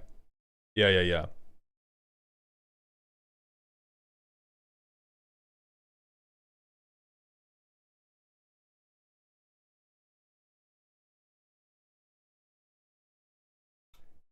This is really funny because I think it makes you lose.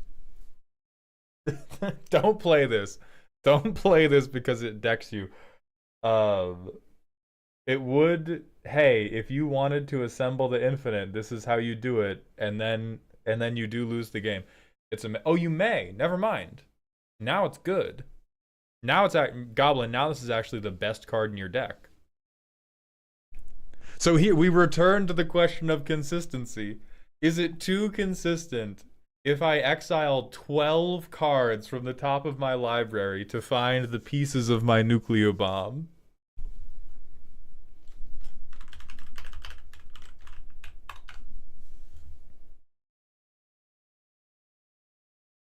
We could Visions of Phyrexia. We're fucking this curve up. We're fucking this curve up a little bit.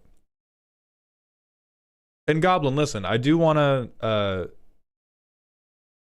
give attention to the fact that like tutors are a different level of consistency than card draw and a different level of consistency than like scrying, but it is a spectrum rather than like a fully different thing.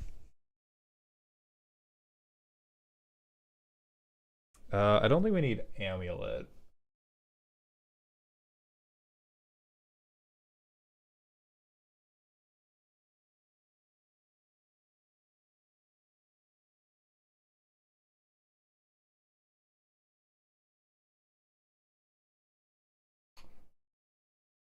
Okay, give me 1 second to recommend to you Embrace the unknown. Because this deck can flood crazy easy. We have a 2-mana commander. If it gets shot, we need 4 lands. If this commander gets shot twice, I don't know what the fuck is happening at your table. They are wrong. This is probably now this would for me would be like this is one of the worst cards that you can make playable. Because you will quite often have more lands than you have playable things, and it maintains until the end of your next turn. It's so bait. Come on, Slarenoff. Give it a chance. Give it a chance, Slayer. I do think this is also closer to the end of like, I want to be consistent. I don't want to be that good. It is expensive. You will not be double spelling with this until like the 5th or 6th turn of the game. It's genuinely not a like, oh, I'm going to blow up and act like I don't know nobody card. This is a like meat and potatoes. I'm going to have stuff to do all the time card. And then what are other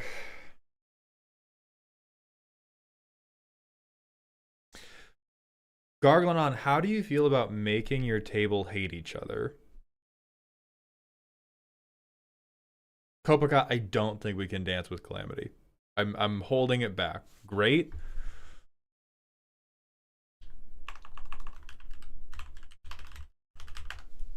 Me personally, I love being a judgy bitch. I love being a judgy bitch.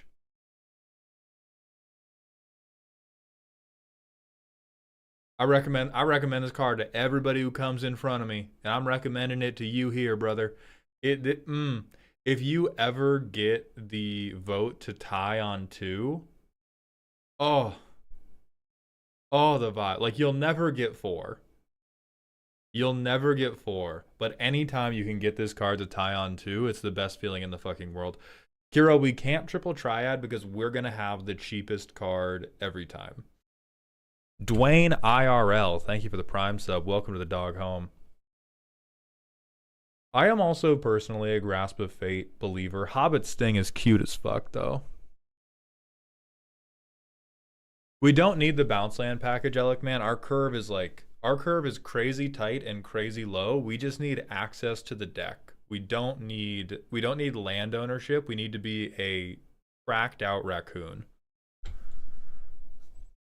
My mixed tape. Thank you for the Twitch follow. Yeah, the highest mana value is 6. It's only 1 card, right? Most of the deck stops at 3. Mateus Santos, thank you for the tier 1 Twitch sub. Welcome to the dog home, my friend. We have Unexpectedly Absent, actually. I think. Wait. I might be smoking crack. No, we don't have Unexpectedly Absent.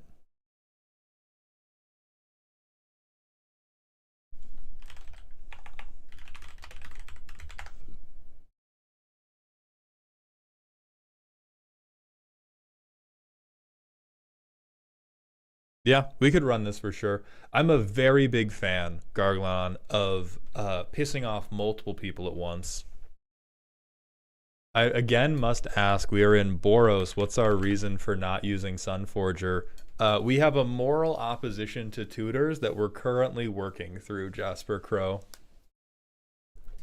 So Garglon, actually good exposure therapy. How do we feel about the cheater hammer? Bad Floof, thank you for the Prime sub for the 7th month in a row. Welcome back to the dog home. Just to tutor for interaction? Yeah, it would mostly be to tutor for either interaction or for protection. Because we do actually like have to protect Regost. We have a few things that can do it. We don't have very many. It also notably can't tutor for your combo. It can tutor for impulse draw. It can tutor for protection. It can tutor for interaction. It is very expensive. Hey, thank you, Yogi Bear. Somebody had brought that up with me yesterday. I will be correcting it.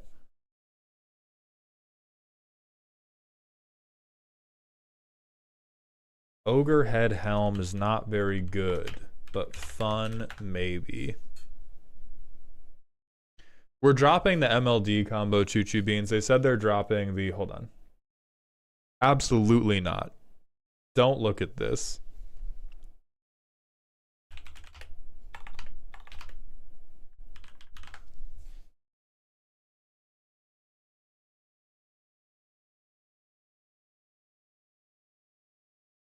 Okay, could this work?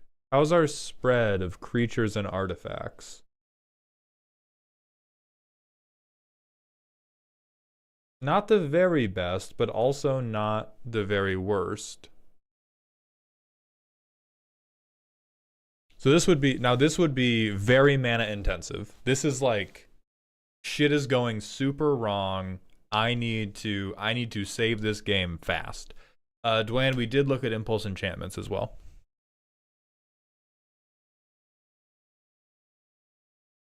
So this doesn't hit a tremendous number of our combo pieces, but like all of our lifelink stuff, a lot of our Cheerios, a lot of our whatevers, it does get back.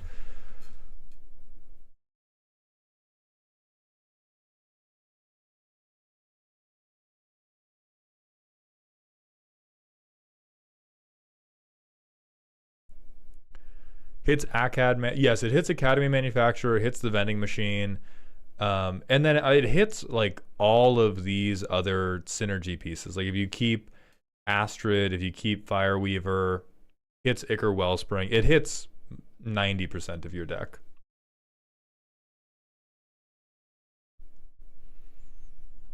So she's probably fucked up and useful.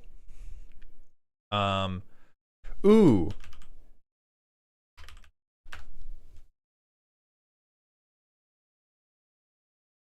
How do we feel about sweet little dwarves who are actually evil economic masterminds? How do we feel about making treasures to turn into ramen noodles that we huck at everybody? I think this was more government mandated, government mandated consistency. So that's what I think, because I think you have genuinely, you built two different decks well. You built a combo deck well, you built a synergy deck well, and then you jammed them together, and like 15 cards that were going to be the fascia of this muscle tissue went away in the resulting gangbang. And if we bring in any number of these in favor of combos B and C, then we can have combo A, and it won't happen all the time, but it'll happen some of the time, and you will much more reliably get this consistency machine going, and sometimes you can have a big crazy pop-off.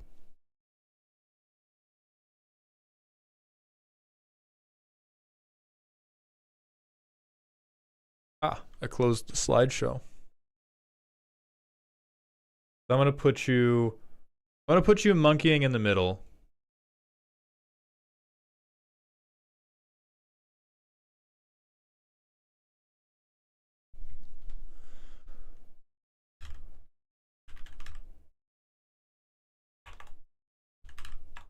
Yeah, Spellbreaker, they did not seem to be including many non-innate food token generators to begin with. Like, they weren't making a lot of weird tokens.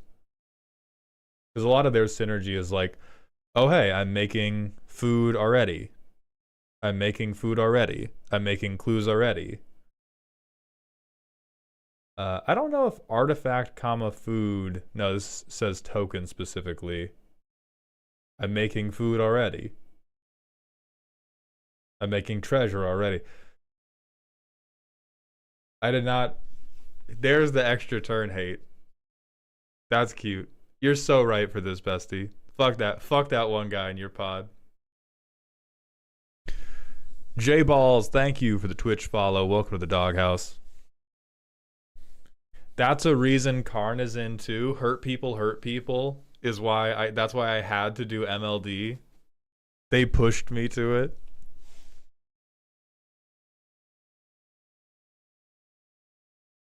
Oh no, so we can loop extra turns. You're going to jail, man.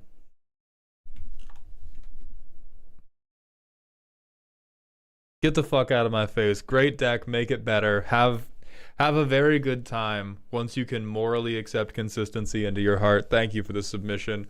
We're gonna do the manual ad break, and then we're moving on to Bolas Brigade's deck. I'm gonna go use the bathroom. Garglanon, thank you for the submission. I hope you enjoyed, or at least got some use out of it. C Swagger, thank you for the Twitch follow. I think he can leave bracket 2. I believe in this. I believe in this being a solid attempt at a bracket 3 deck. Either way, see you soon.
Okay, gang.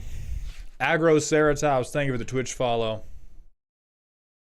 Hello, Butsu Mao. Welcome to the stream. Cobalt the Kobold, thank you for the Twitch follow. Welcome to the doghouse, my friend.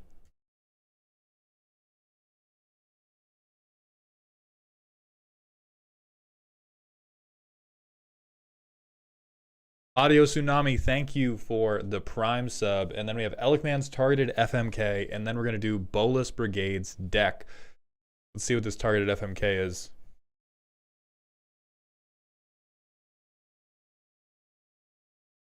I broke my Ko-Fi by hitting refresh. Phenomenal. Truly, truly perfect.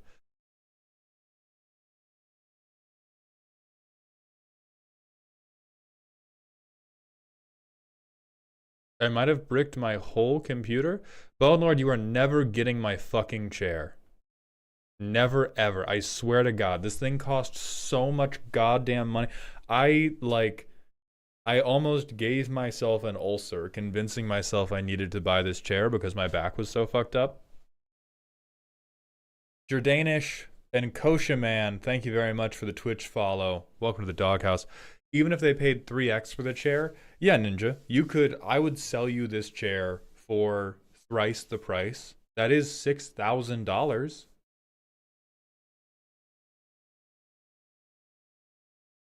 Spellbreaker, it was unfortunately worth it. Cthulhu Penguin, thank you for the Prime sub. Welcome to the dog home, my friend. We have 2 targeted FMKs and a random one. We'll do Elikman's first. Elikman, thank you for the contribution. Aether Geode Miner. Fearless Scald. And Stockpiling Celebrant. Oh, so it's all short queens. Okay. All right. So we have a little thief. I love that. We have somebody about the action. Ooh, and she'll double tap me. Then we have a dwarf with a long back. Listen, they deserve love too. They're not getting it from me. I'm going to kill the Aether Geode Miner. I'm going to smash the Stockpiling Celebrant. She'll have snacks for after. And I'm going to marry the Fearless Scald because she's about the action. Simple, easy, right to the point. Thank you, Elikman. J Balls, thank you for the Prime sub. Welcome to the dog home. Jomi Bug, we're off of Combo Lobster. We are doing targeted FMKs, and then we're doing Bolas Brigade's deck. Yes, Irish Rager, it is a Herman Miller.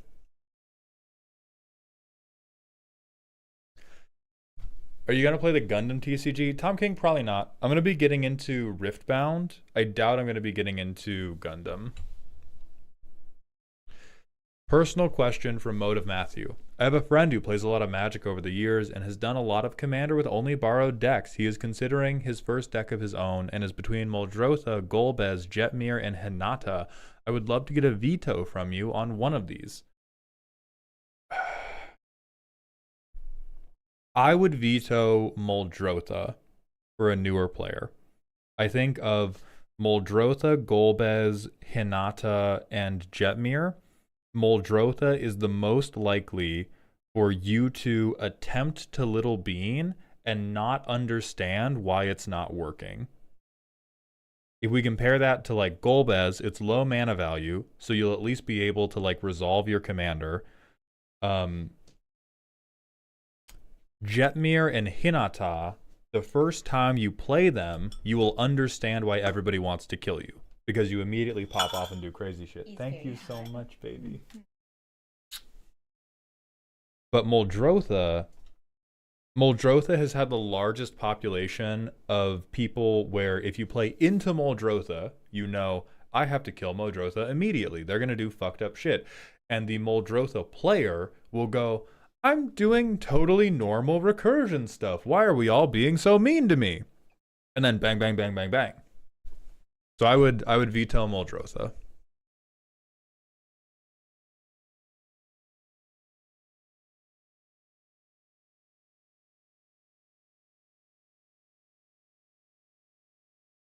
Kara, that seems fine.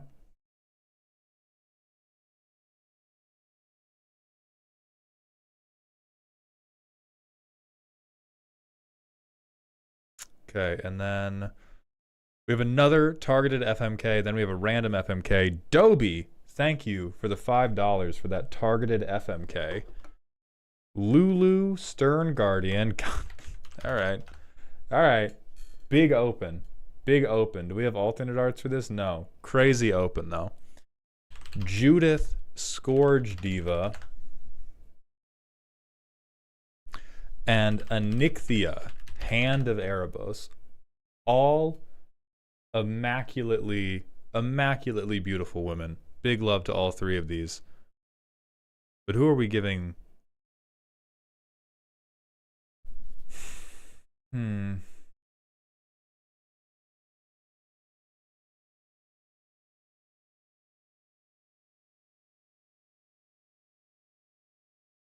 I'll tell you for free.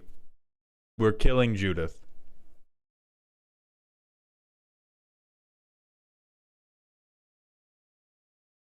We're killing Judith for sure.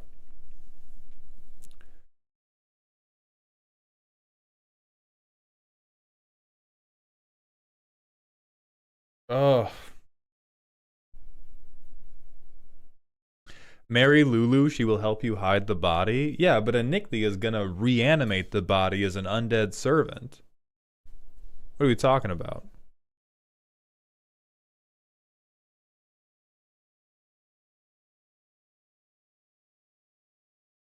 Okay. All right, here's the justification. We're smashing Anichthia. We're marrying Lulu. Based on Anichthia's title as Hand of Erebos, I think she's married to the job first. If I married her, she would never be committed to me. She would be committed to Erebos first and foremost, which I get. She is a demigod. She has a job to do. Shiki, thank you for the Twitch follow. Welcome to the doghouse, my friend. And Bin the Kappa, thank you for the Twitch follow as well. Can we buy the Cluck chair? I have a crisp 20. Fuck no. All right, Bolas Brigade, are you still ready to go? We have a random FMK to do while you sound off. Oh God, kill. Smash. I will smash the angry mob. Not a creature.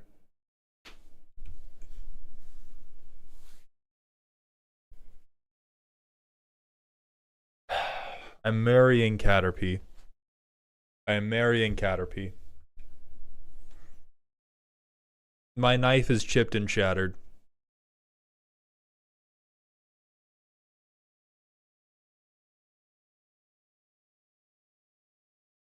I now pronounce you man and caterpillar. You may kiss the bug. I do not love the worm. If this was Lulu in worm form, perhaps. I do not love just the worm.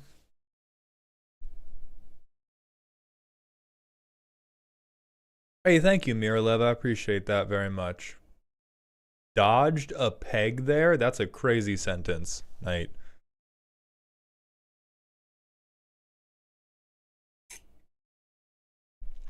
All right. Let's grab Bolas's deck. Get back into the mix. This is spooky, comma scary. When choosing a mono red deck, I picked extra combats as the theme because many of the popular archetypes were boring or taken by other color combinations. Unfortunately, extra combats is a combo deck. The spells tend to either be incapable of chaining together or combo with a ham sandwich. So in wanting to chain them a large amount of times, I arrived at Infinite Fight Club. I thought this was Godo, but I'm now second guessing myself. I either want to make the extra combats chain long but not infinite in a bracket 2 sort of way, or make the infinites more consistent in a bracket 4 sort of way. Whichever seems more feasible, I'll take either. The deck is a mess. No. Oh, my poor boy. Ah, it's Morag. Okay. So landfall extra combats. Funky Fresh Fish Frank, thank you for the Prime sub for the 13th month. Welcome back to the dog home. All right, Bolas, let's talk premise. Because your primer talked about I either want to chain them together in a bracket 2 kind of way, or I want them to go infinite in a bracket 4 kind of way. I just want to shut this conversation down with if you want bracket 4 mono red combo, you are playing Godo. I am sympathetic to your desire to do other things. There may be an infinite Morag combo that is pretty easy that I don't know about. In general, if we want to do scary mono red, you are doing Godo, or you are laying down on the floor and letting everybody step on you. For chaining together in a bracket 2 kind of way, I don't think that exists how you want it to. I think the way a bracket 2 Morag combo chain exists is I get a second combat, or I get a third, maybe a third combat, but we want to build a deck such that the second combat kills you.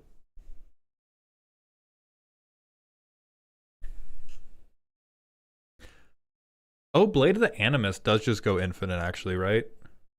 Blade of the Animist Morag does it. Terrence, I don't think we should need more than 3, but I can't help but notice 14 extra combat spells.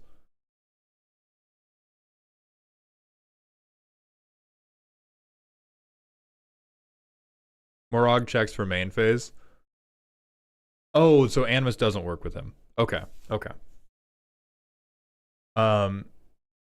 So that's what I would be angling towards, is do you... Hey, Dorkness, I appreciate that. Thank you so much. When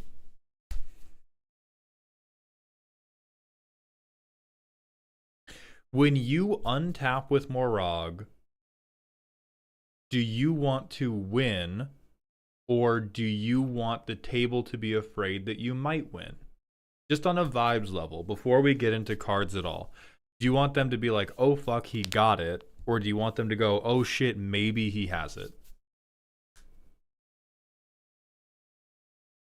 Everybody stop recommending cards. We're not even... Maybe. Okay. Then I think we want to be in bracket 2. And I think for this to function in bracket 2, we actually don't want all of these extra card draw things. We want the best ones. But for the most part, what we want is we want creatures that will turn 2 combats or maybe 3 combats into you're probably dead. So like round 2, I don't know. Combat Celebrant, sure, he's the OG. Aggravated Assault will go infinite with a number of things. Nahiri's Lithoforming and Hugh the Entwood, these are really funny. These are your like, oh, now I'm definitely gonna win. But I don't actually think we want, I don't think we want things like Great Train Heist, Relentless Assault, Round 2. Like, I think we can rock with Port Razor, but like Savage Beating, World at War, or Fury of the Horde. Like, we want to chain extra combats. We don't want to chain extra combat spells. We want to drop Morag. We want to drop 1 land on the table, and we want to have 1 other source of extra combats, and everything after that just has to be like, these motherfuckers hit hard. Because who hits hard? I see 14 cards for Fight Better. So we have First Strike, they don't take damage, they have Trample. Landfall, they get +2/+0. The legendary creatures get 1 additional damage. Okay, 2 additional damage. I like this. This is compelling. Haste. So none of that is... Only Berserker's Onslaught is really like, oh, fuck yeah, they're good at fighting. Fight fans. We have Bad Krenko. We have Star Athlete, who, all right, 10 combats, this is pretty fucked up. Otherwise, it is a... It's a goddamn 3/2. This is Gregory the Guy.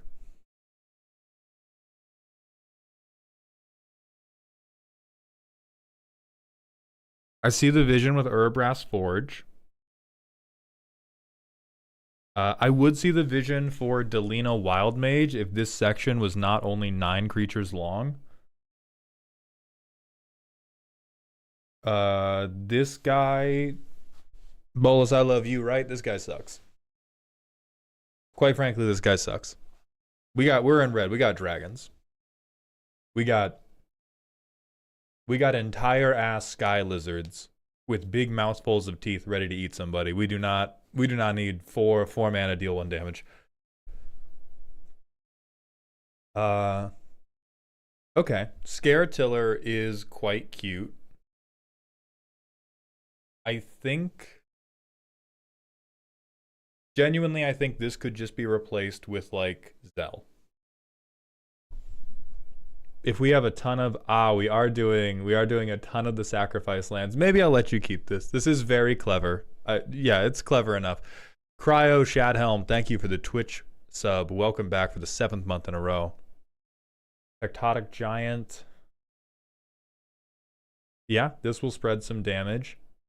Ilharg is pretty good at cheating stuff out. I don't think you have enough stuff worth cheating out. And then this is the OG, so I respect it. Fight Fixing is just our... Okay, here's where we've gone a little bit astray.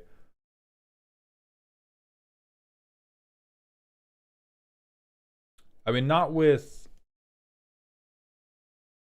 Certainly not with Neheb. But I think we won. We really don't want to be that focused on treasures. If we're that focused on treasures, if we play our commander and it gets shot once, the deck comes undone totally. We are pretty big on wanting to land ramp, and I can see the attractiveness of Burnished Heart. It is also an absolute miracle. Like, the one deck Feast and Famine does nothing in. And you said this deck list is a mess. I just didn't appreciate the degree to which it was. So I think we take everything that says I'm doing this because holy shit I want to make a treasure, and you probably turn it into like Bitterthorn. This, and again, this won't combo with Marag. You want some lands, dog. If we just hit land drops and we start doing Marag shit on turn 6, that's totally acceptable. That's totally acceptable. I think we go down to bracket 2. We don't try to go infinite. And we're just like, I'm going to play creatures that apply pressure. And when Marag comes down, that's going to kill you. So let's talk about motherfuckers that apply pressure. Star Athlete, genuinely enjoy. Delina will become good once we have enough crazy guys. Hellrider does not apply enough pressure until we have got, like, the point at which Hellrider does enough damage for us to be happy, any flying creature has also done enough damage for us to be happy. Get me my guy. Get me my guy, FR, right now. I want to see a big, sexy lizard before I get you, dog. Other things we want, we called them out earlier. Let's get Zell in here. This with our commander gives us a very solid chance at just getting 3 combats the turn that our commander comes down. Beautiful. I will answer the call for the Bonehorde Dracosaur. But build the curve in this way. We want to look at our curve and we want to go, what can I curve out into on the way to Morog that everybody is terrified that Morog has resolved? Ortheon would be fun to make copies of things, but we can't be copying things until we have good creatures to copy. Audio Tsunami, I don't think we need that many protection pieces. Genuinely, I think we want to have a punishing enough board state that people are either blowing removal on Morog, or it's so late in the game that like they've used all of it on other shit. Ooh, Pyro Horse. A man or woman or non-binary person after my own heart. Bolas, how about we sense some motherfuckers? Bitterthorn does not get more combat sandwich. Bitterthorn is straight up just ramp.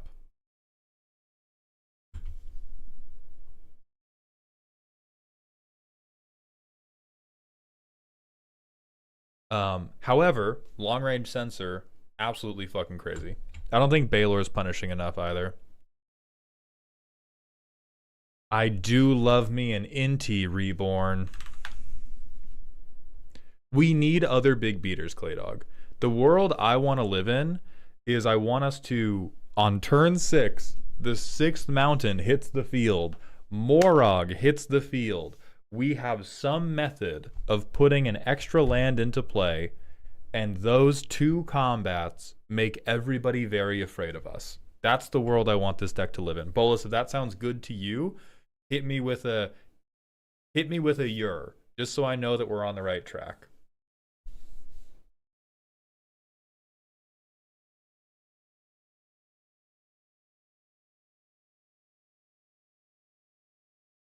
Double strike things do not trigger the commander by default. This is triggered off of attacking, not dealt. IDK. Okay, then let's investigate. I don't hate it. Instead of trying to figure out what you like, let's figure out what you would hate. If this...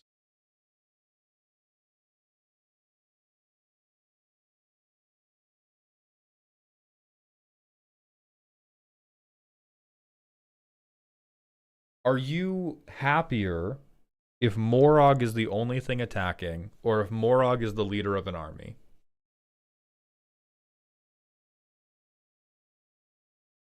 That's a pretty meaningful difference. Juan, I am shoving Zell down this man's throat presently.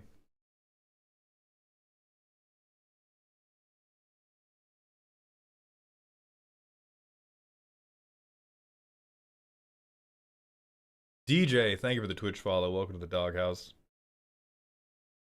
And Juan, Tauntaun, army, I think. Okay, that's in line with how this is going.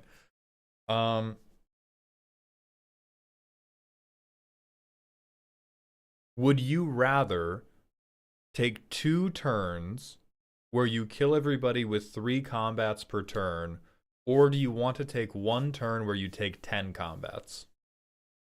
Non-infinite. In the army, would you rather set up more for a bigger individual turn, 1 turn of 10 combats? Okay. Then that actually leads me to, we do, the 2 best cards in our deck are now Nahiri's Lithoforming and Hugh the Entwood. These are the things that are going to let us just flip a million things. Is there... I swear there is another way to do this in red.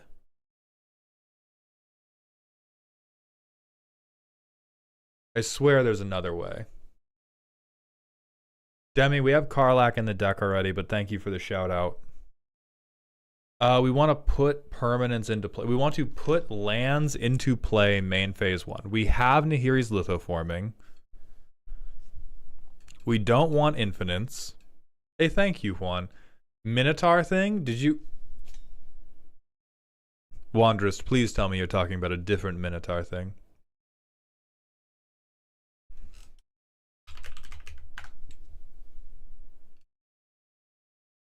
We could do Wandering Atlas. We could do Poo Poo UFO. The difficulty with these cards is then the setup requires that we have all of these lands in hand. Or I guess it just requires that we have a bounce land in hand. And we do have a lot of these. Morog doesn't work in main phase 1.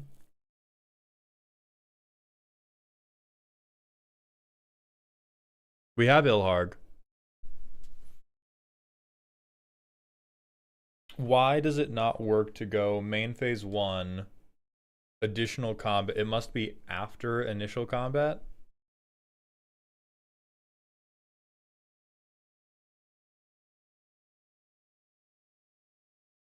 It won't untap.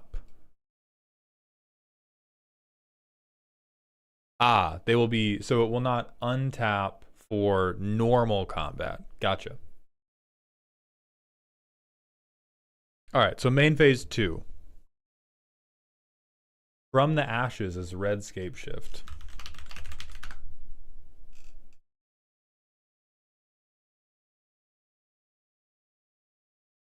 I don't think From the Ashes is going to do what we want because almost all of our non-basics are sacking for a different thing. This is also pure... This is a 1 a.m. pick right here. This is 2 blunts in. I have seen Jesus and given up on the original deck idea. No Vortex.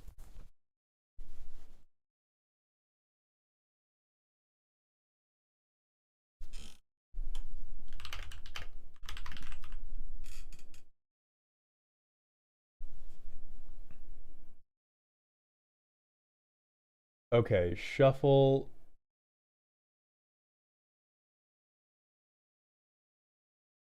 Just hear me out, man. Just hear me out.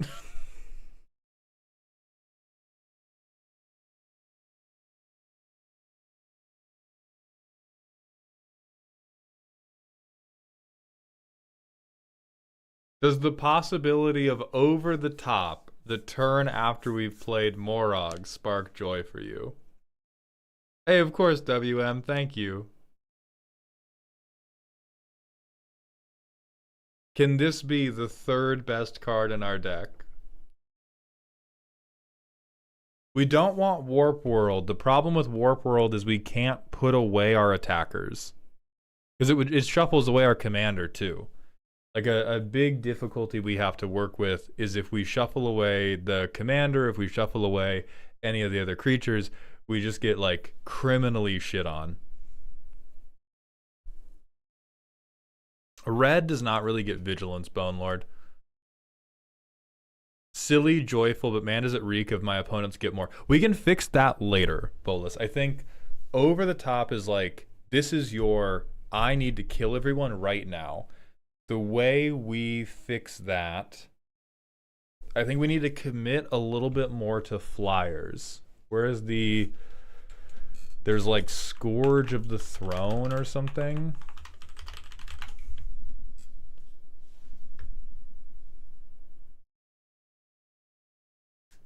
Because over the top definitely gives your opponents more unless you are in the air.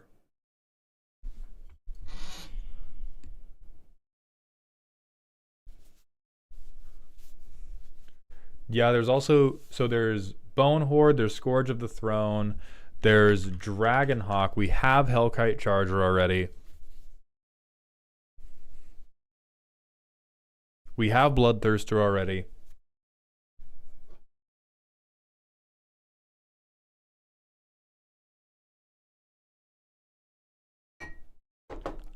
So Mass Mutiny is good. Here's my thing with Mass Mutiny. Mass Mutiny plays much better into the dream of I'm going to take a couple turns of 2 to 3 combats. Because Mass Mutiny says, I cast Mass Mutiny, or I cast Insurrection, I play 1 land, then you all die.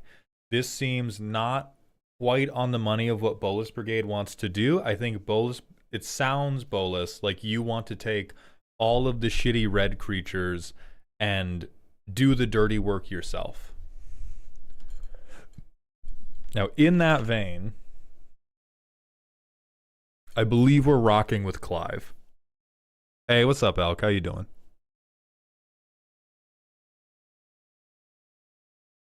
I believe we're rocking with Clive. Let's see, he becomes a 9/9. He fights a guy.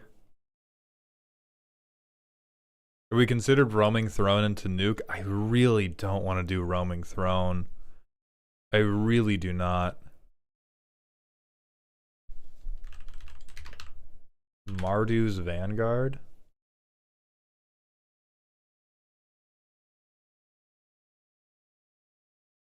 Any Calamity of Cinders enjoyers?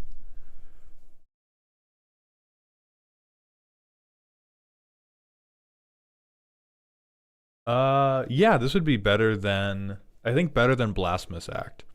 Another Twitch user, thank you for the Twitch follow.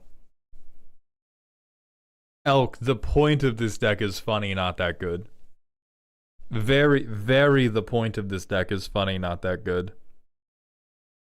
Maul, is it worth Realmbreaker to get your opponent's lands? I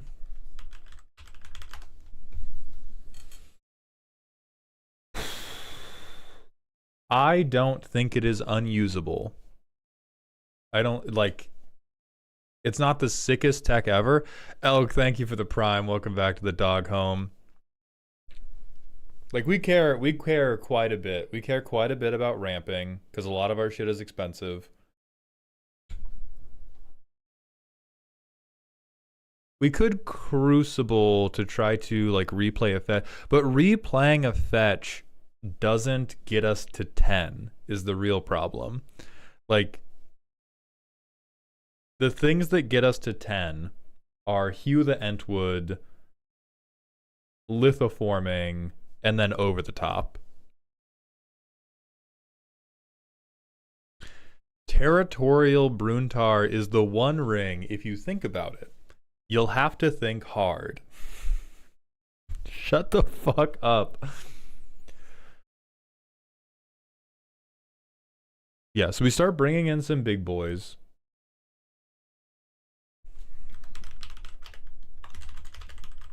Creatures double strike. Double strike, big thing. I thought you said Weast. Thank you for the prime sub. Welcome to the dog home. Wow, that's not good, but maybe. Like, if we cheated this into play with the boar, okay.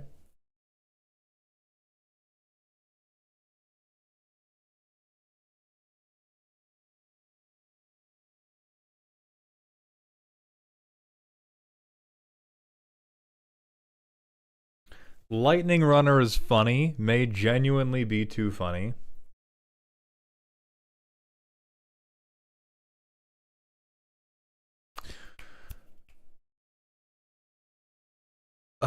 But we... The other problem with Double Strike is, like, it's not playing towards, what if I took 10 combats? How do we take 10 fucking combats? Grab the reins plus reiterate.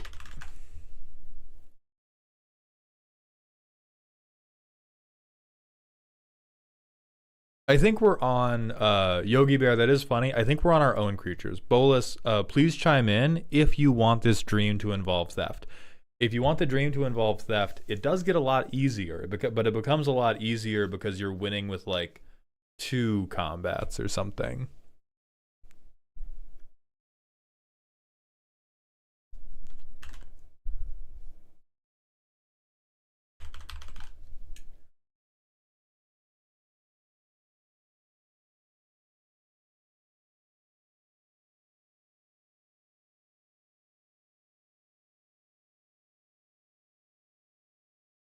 I like Spectacular Showdown. Blade of Selves could also be good.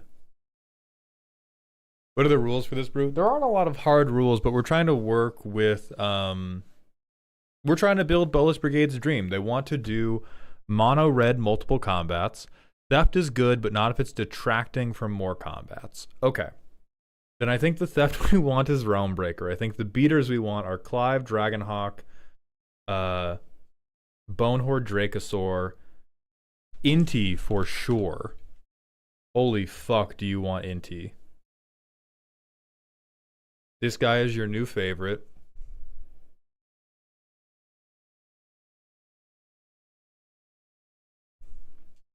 I think Tifa's a better shell, but not every deck is about better. In fact, some decks like this one are deeply about being worse.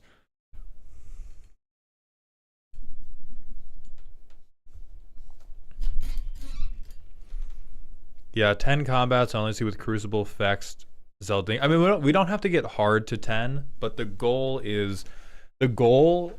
as stated by Bolas, is take 1 turn of a shitload rather than take 2 every turn for like 3 turns. Oh, Lemon, we are getting Radiator Burns for this deck, but we're gonna love it.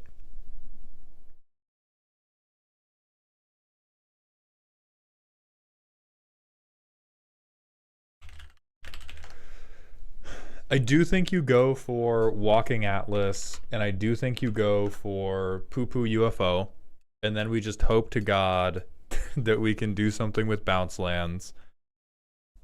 Hmm. The land swords don't help us very much because we do need we do need this shit to happen main phase. So there's some things that help. Some of these land swords will help just for ramping to our commander because our commander is still expensive. I think we can run Goldspan for sure. This is just a good... Oh, he's already there. All right, let's look at what makes landers.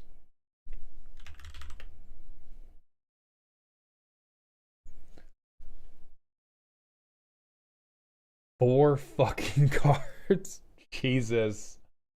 Jesus God. All right, you're playing Orbital Plunge now.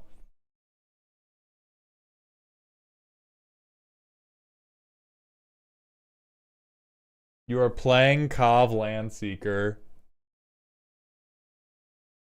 He has Menace. That's good enough for you. He has... If you give this guy Double Strike, he's a 4/3 with Double Strike and Menace. He's winning combat. Scrapbot? Hold on. We have lithoforming. This guy sucks so much ass.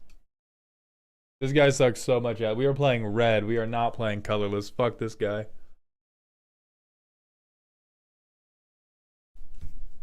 We're going to the zoo. We can't even look at like... I mean, maybe we can look at Morag decks, but the thing we want is so specific. I don't want to do Roaming Throne. I do not want to do Roaming Throne. We want to look for guys who are good at fighting. That's a stupid fucking include. I think cleansing wildfiring yourself is better than an extra combat spell because it's 2 mana. We have this Burnished Heart stuff already. Ugh, Geomancers is 3. Genuinely, once we get to 3 mana, I start to hate blowing up our own lands. It's just so expensive.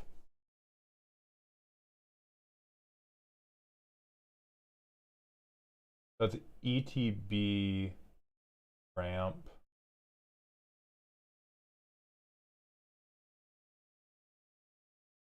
There's our boy Dracuseth. Oh yeah, Spellbreaker. Yes, I do know about the indestructible artifact land trick. Battle Cry. I mean, that's cute.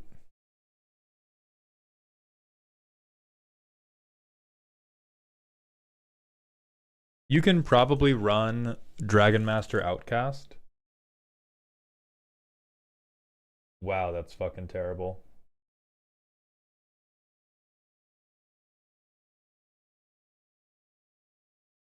Ooh. Alright. Wayward Guide Beast is kind of awkward. This is like pseudo-infinite. This might be too many. But this plus like Poo Poo UFO is... If as long as Wayward Guide Beast is able to deal combat damage, I keep taking combats.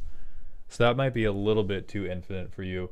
Another big problem is as soon as we go infinite... Yeah, he's an Anthem, but he's a bad one. Anything that just gives power,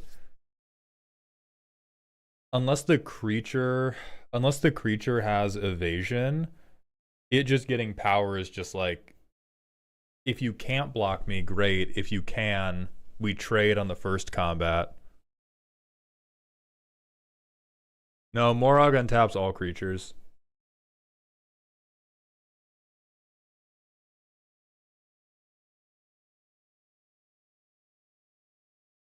Holy fuck, you might have to run Oblivion Sower.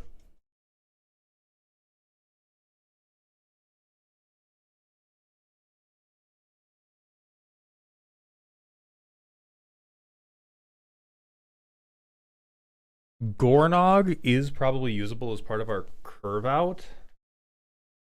Well, actually, is Morag a warrior? He genuinely might not be. He is, okay. Then I do think we want to run Morag just to help get us a second banner such that our combats mean a lot more.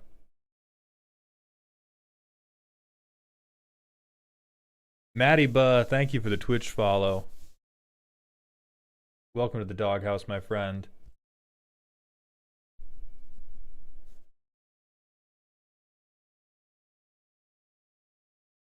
Oh, God, that's so terrible.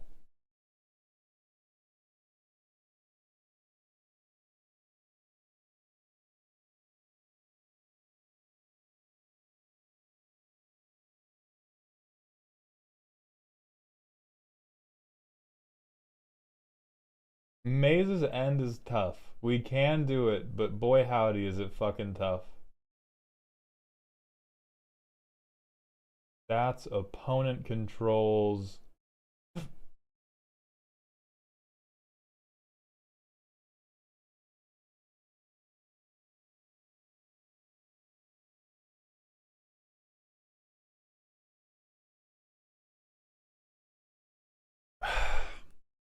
This is gonna be so difficult to achieve. But I think we might have to go into we may have to dig fully into 3-card combo territory and go piece 1 of the combo is Morag. Piece 2 of the combo is one of these big extra turn spells, and then piece 3 of the combo is a like straight up spell copier. I think that's probably like one of the realer ways that we get to these big combats. Because if we have cleansing wildfire, if we have a 2 or 3 mana spell that translates to 1 extra combat, or if we have like a 5 mana spell that translates to 3 extra combats, and then we copy that becomes 5 to 8 mana. We take a deterministically really high but non-infinite number.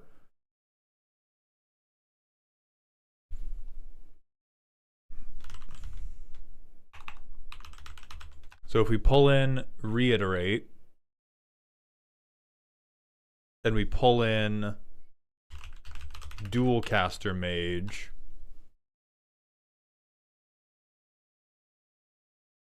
I mean, the thing is, Kiki Jiki plus a land creature goes to deterministically infinite, and as soon as we go deterministically infinite, this should just be Godo.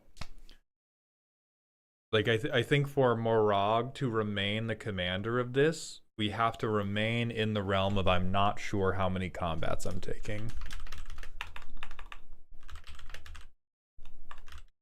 Howl of the Horde. Ooh, I like this quite a lot, Bolas. Yes. Yes, yes, yes, yes, yes. It is very weirdly, but very weird shit can end up being some of the most satisfying decks we make, and so I would like to see if we can bring this meme to a dream. No, Alec, I did not.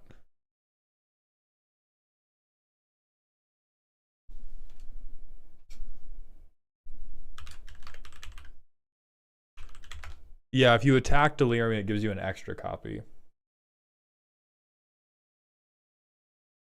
This is actually the type of thing we probably want to avoid.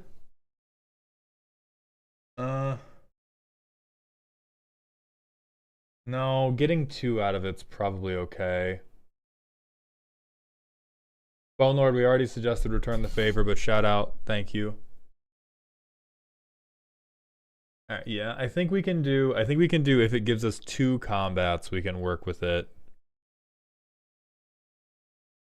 Port Razor's in the deck. We have Neheb. Would Panoptic Mirror be good if you imprint a ramp spell? That's holy copium. That is insane copium. I don't think we're doing Genji Glove.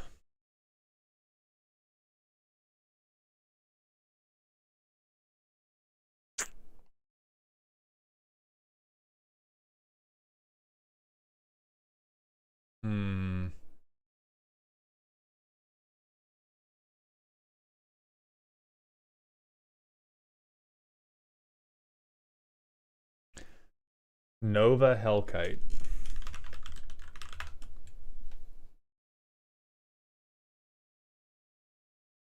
No. I don't think this is a good enough creature for us to care about curving it out.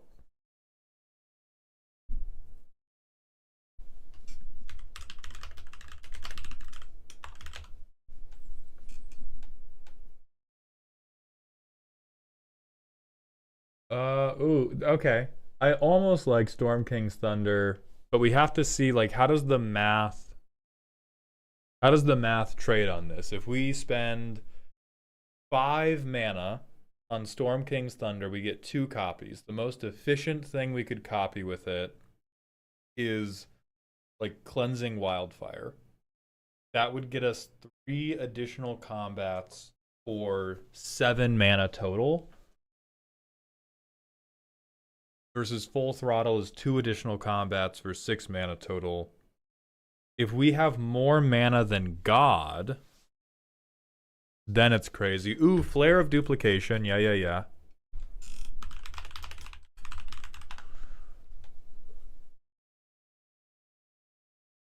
Yeah, that's two in the sauce, Alec. I like Flare of Duplication.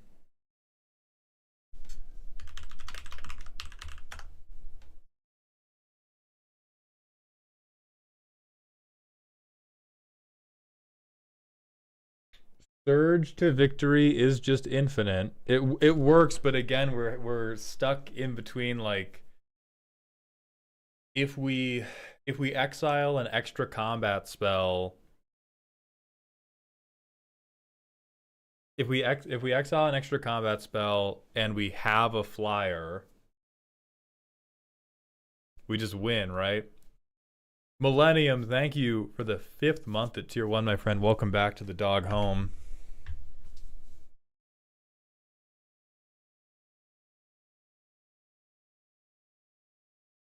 Okay, so I don't think we do that. Bolas, I'm going to close the loop on this. Here's how we do it. I want you to take anything that only gives 1 extra combat, we don't want. If there's stuff that gives 2 extra combats, like Full Throttle, or the other card, the 3-mana card with Raid, we want that. On top of that, we want spell copiers. So take all these one combat dipshits, and we make them spell copiers. I think you take, like, probably Archetype of Aggression, Retreat to Valakut,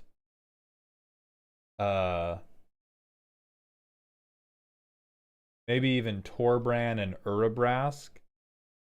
And we have to make them into better beaters. We need to curve out into a more fearsome board state. And then the last piece of the puzzle is we have these spell copiers, and the biggest turn we can ever take is I go Mana Geyser Full Throttle, Morag kills you. Or like Mana Geyser Storm King's Thunder, Morag kills you. I think that's the best we can do. I think Hellrider can die for this dream. I think Beamtown Beatstick, Curse of Opulence, Diamond Pickaxe. Ragavan's very annoying, which is funny. I think Lannery Storm, Feast and Famine, Reaver Cleaver, Hoarding Ogre, Solemn Simulacrum. These can all die for our better beaters, and I think that's how we get to Morag comes down. I take between 4 and 10 extra combats. Everybody explodes. And that is how I think this deck gets there. But I do like the energy. And I think the moment that we want to go infinite, we just pick up the Godo. But I like what we're trying to do. I think it can play well.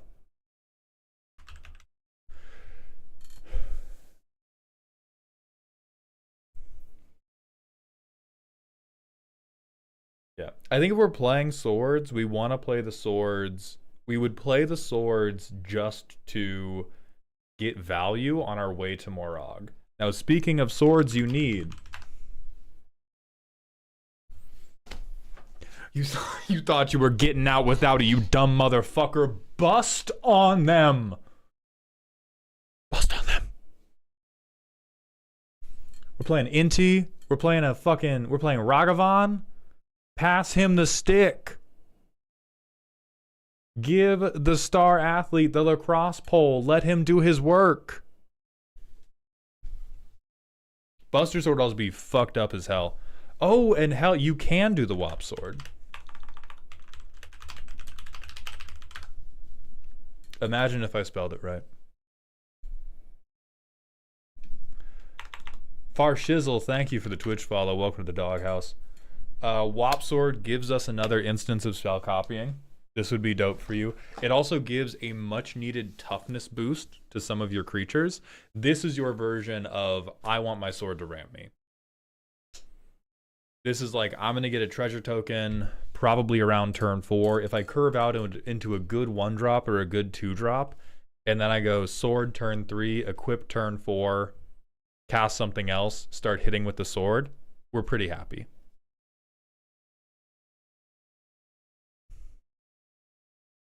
Onisuro, thank you for the Twitch follow. Welcome to the doghouse.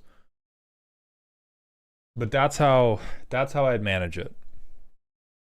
I think this is a good dream. I think it's a hard dream, and I think it's a very specific dream, and those are my favorite dreams. So thank you for submitting, Bolas Brigade. I hope this was helpful. Elikman has one last targeted FMK. Thank you again for the $5. What we're looking at is Cytoplast Manipulator, Talus Lookout, and Monitor. See if you can figure out the incredibly subtle theme. They're wearing blue.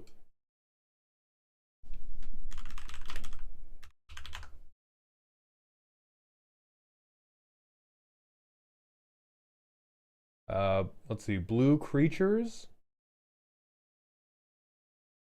4 mana blue creatures. That's all I've got so far. Okay. Guys, can I say something that's going to make everybody, or will make certain people extremely upset, and I don't want to be persecuted for?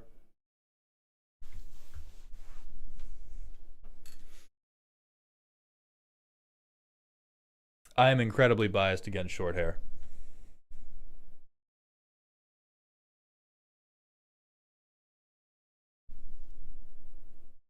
I don't think femme shouldn't have short hair.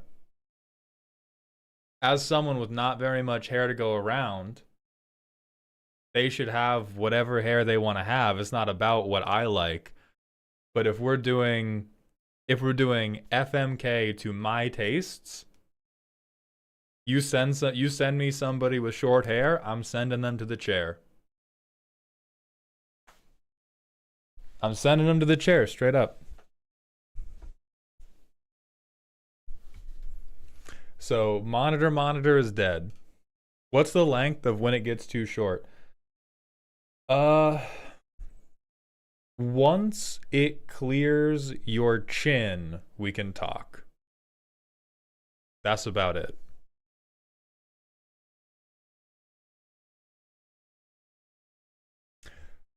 So with Monitor dead on the ground, let's investigate the other two. I do like side shaves, but I specifically like side shaves where one half is shaved and the rest is long.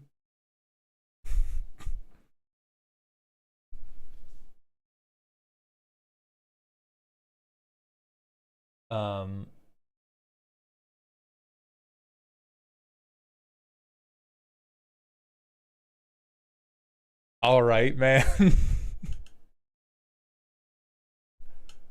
So there's Talus Lookout, and then there's Cytoplast Manipulator.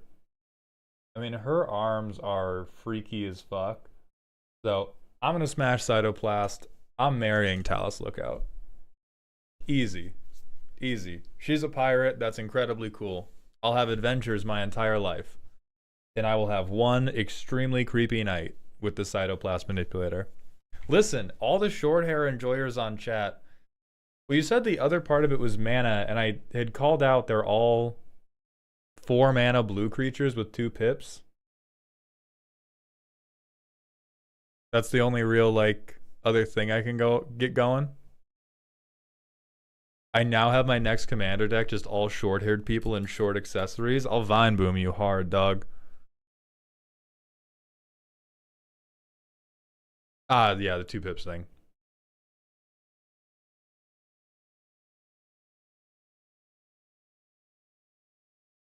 But yeah, I don't know. Just not my thing. I'm bald enough. I like it. I like it when the other person can average us out to a normal amount of hair.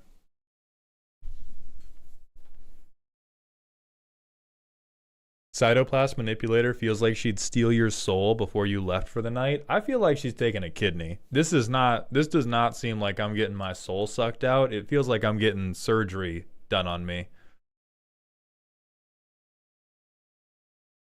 Bald Hound, I'm sorry. It's okay, Fire Diamond. We have multiple chatters who greet me every stream with "What's up, Bald Hound?" I'm used to it. MLP, I'm gonna need you to not speak. I'm gonna need you to not speak potentially ever again.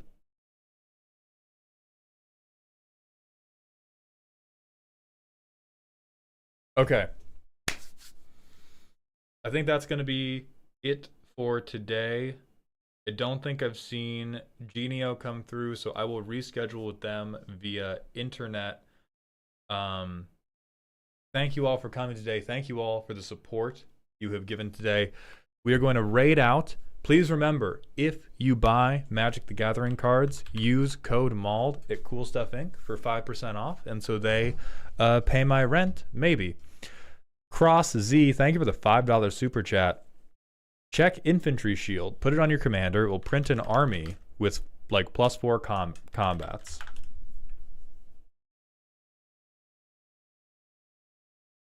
Infantry Shield is not a bad shout, Bolas Brigade. It is very reasonable. All right, let's see who we're rating. We're going to be live again tomorrow. Tomorrow is the custom card stream. I talked with Elk. We are going to be limiting it to 60 cards total. 20 of these are already taken up by Elikman.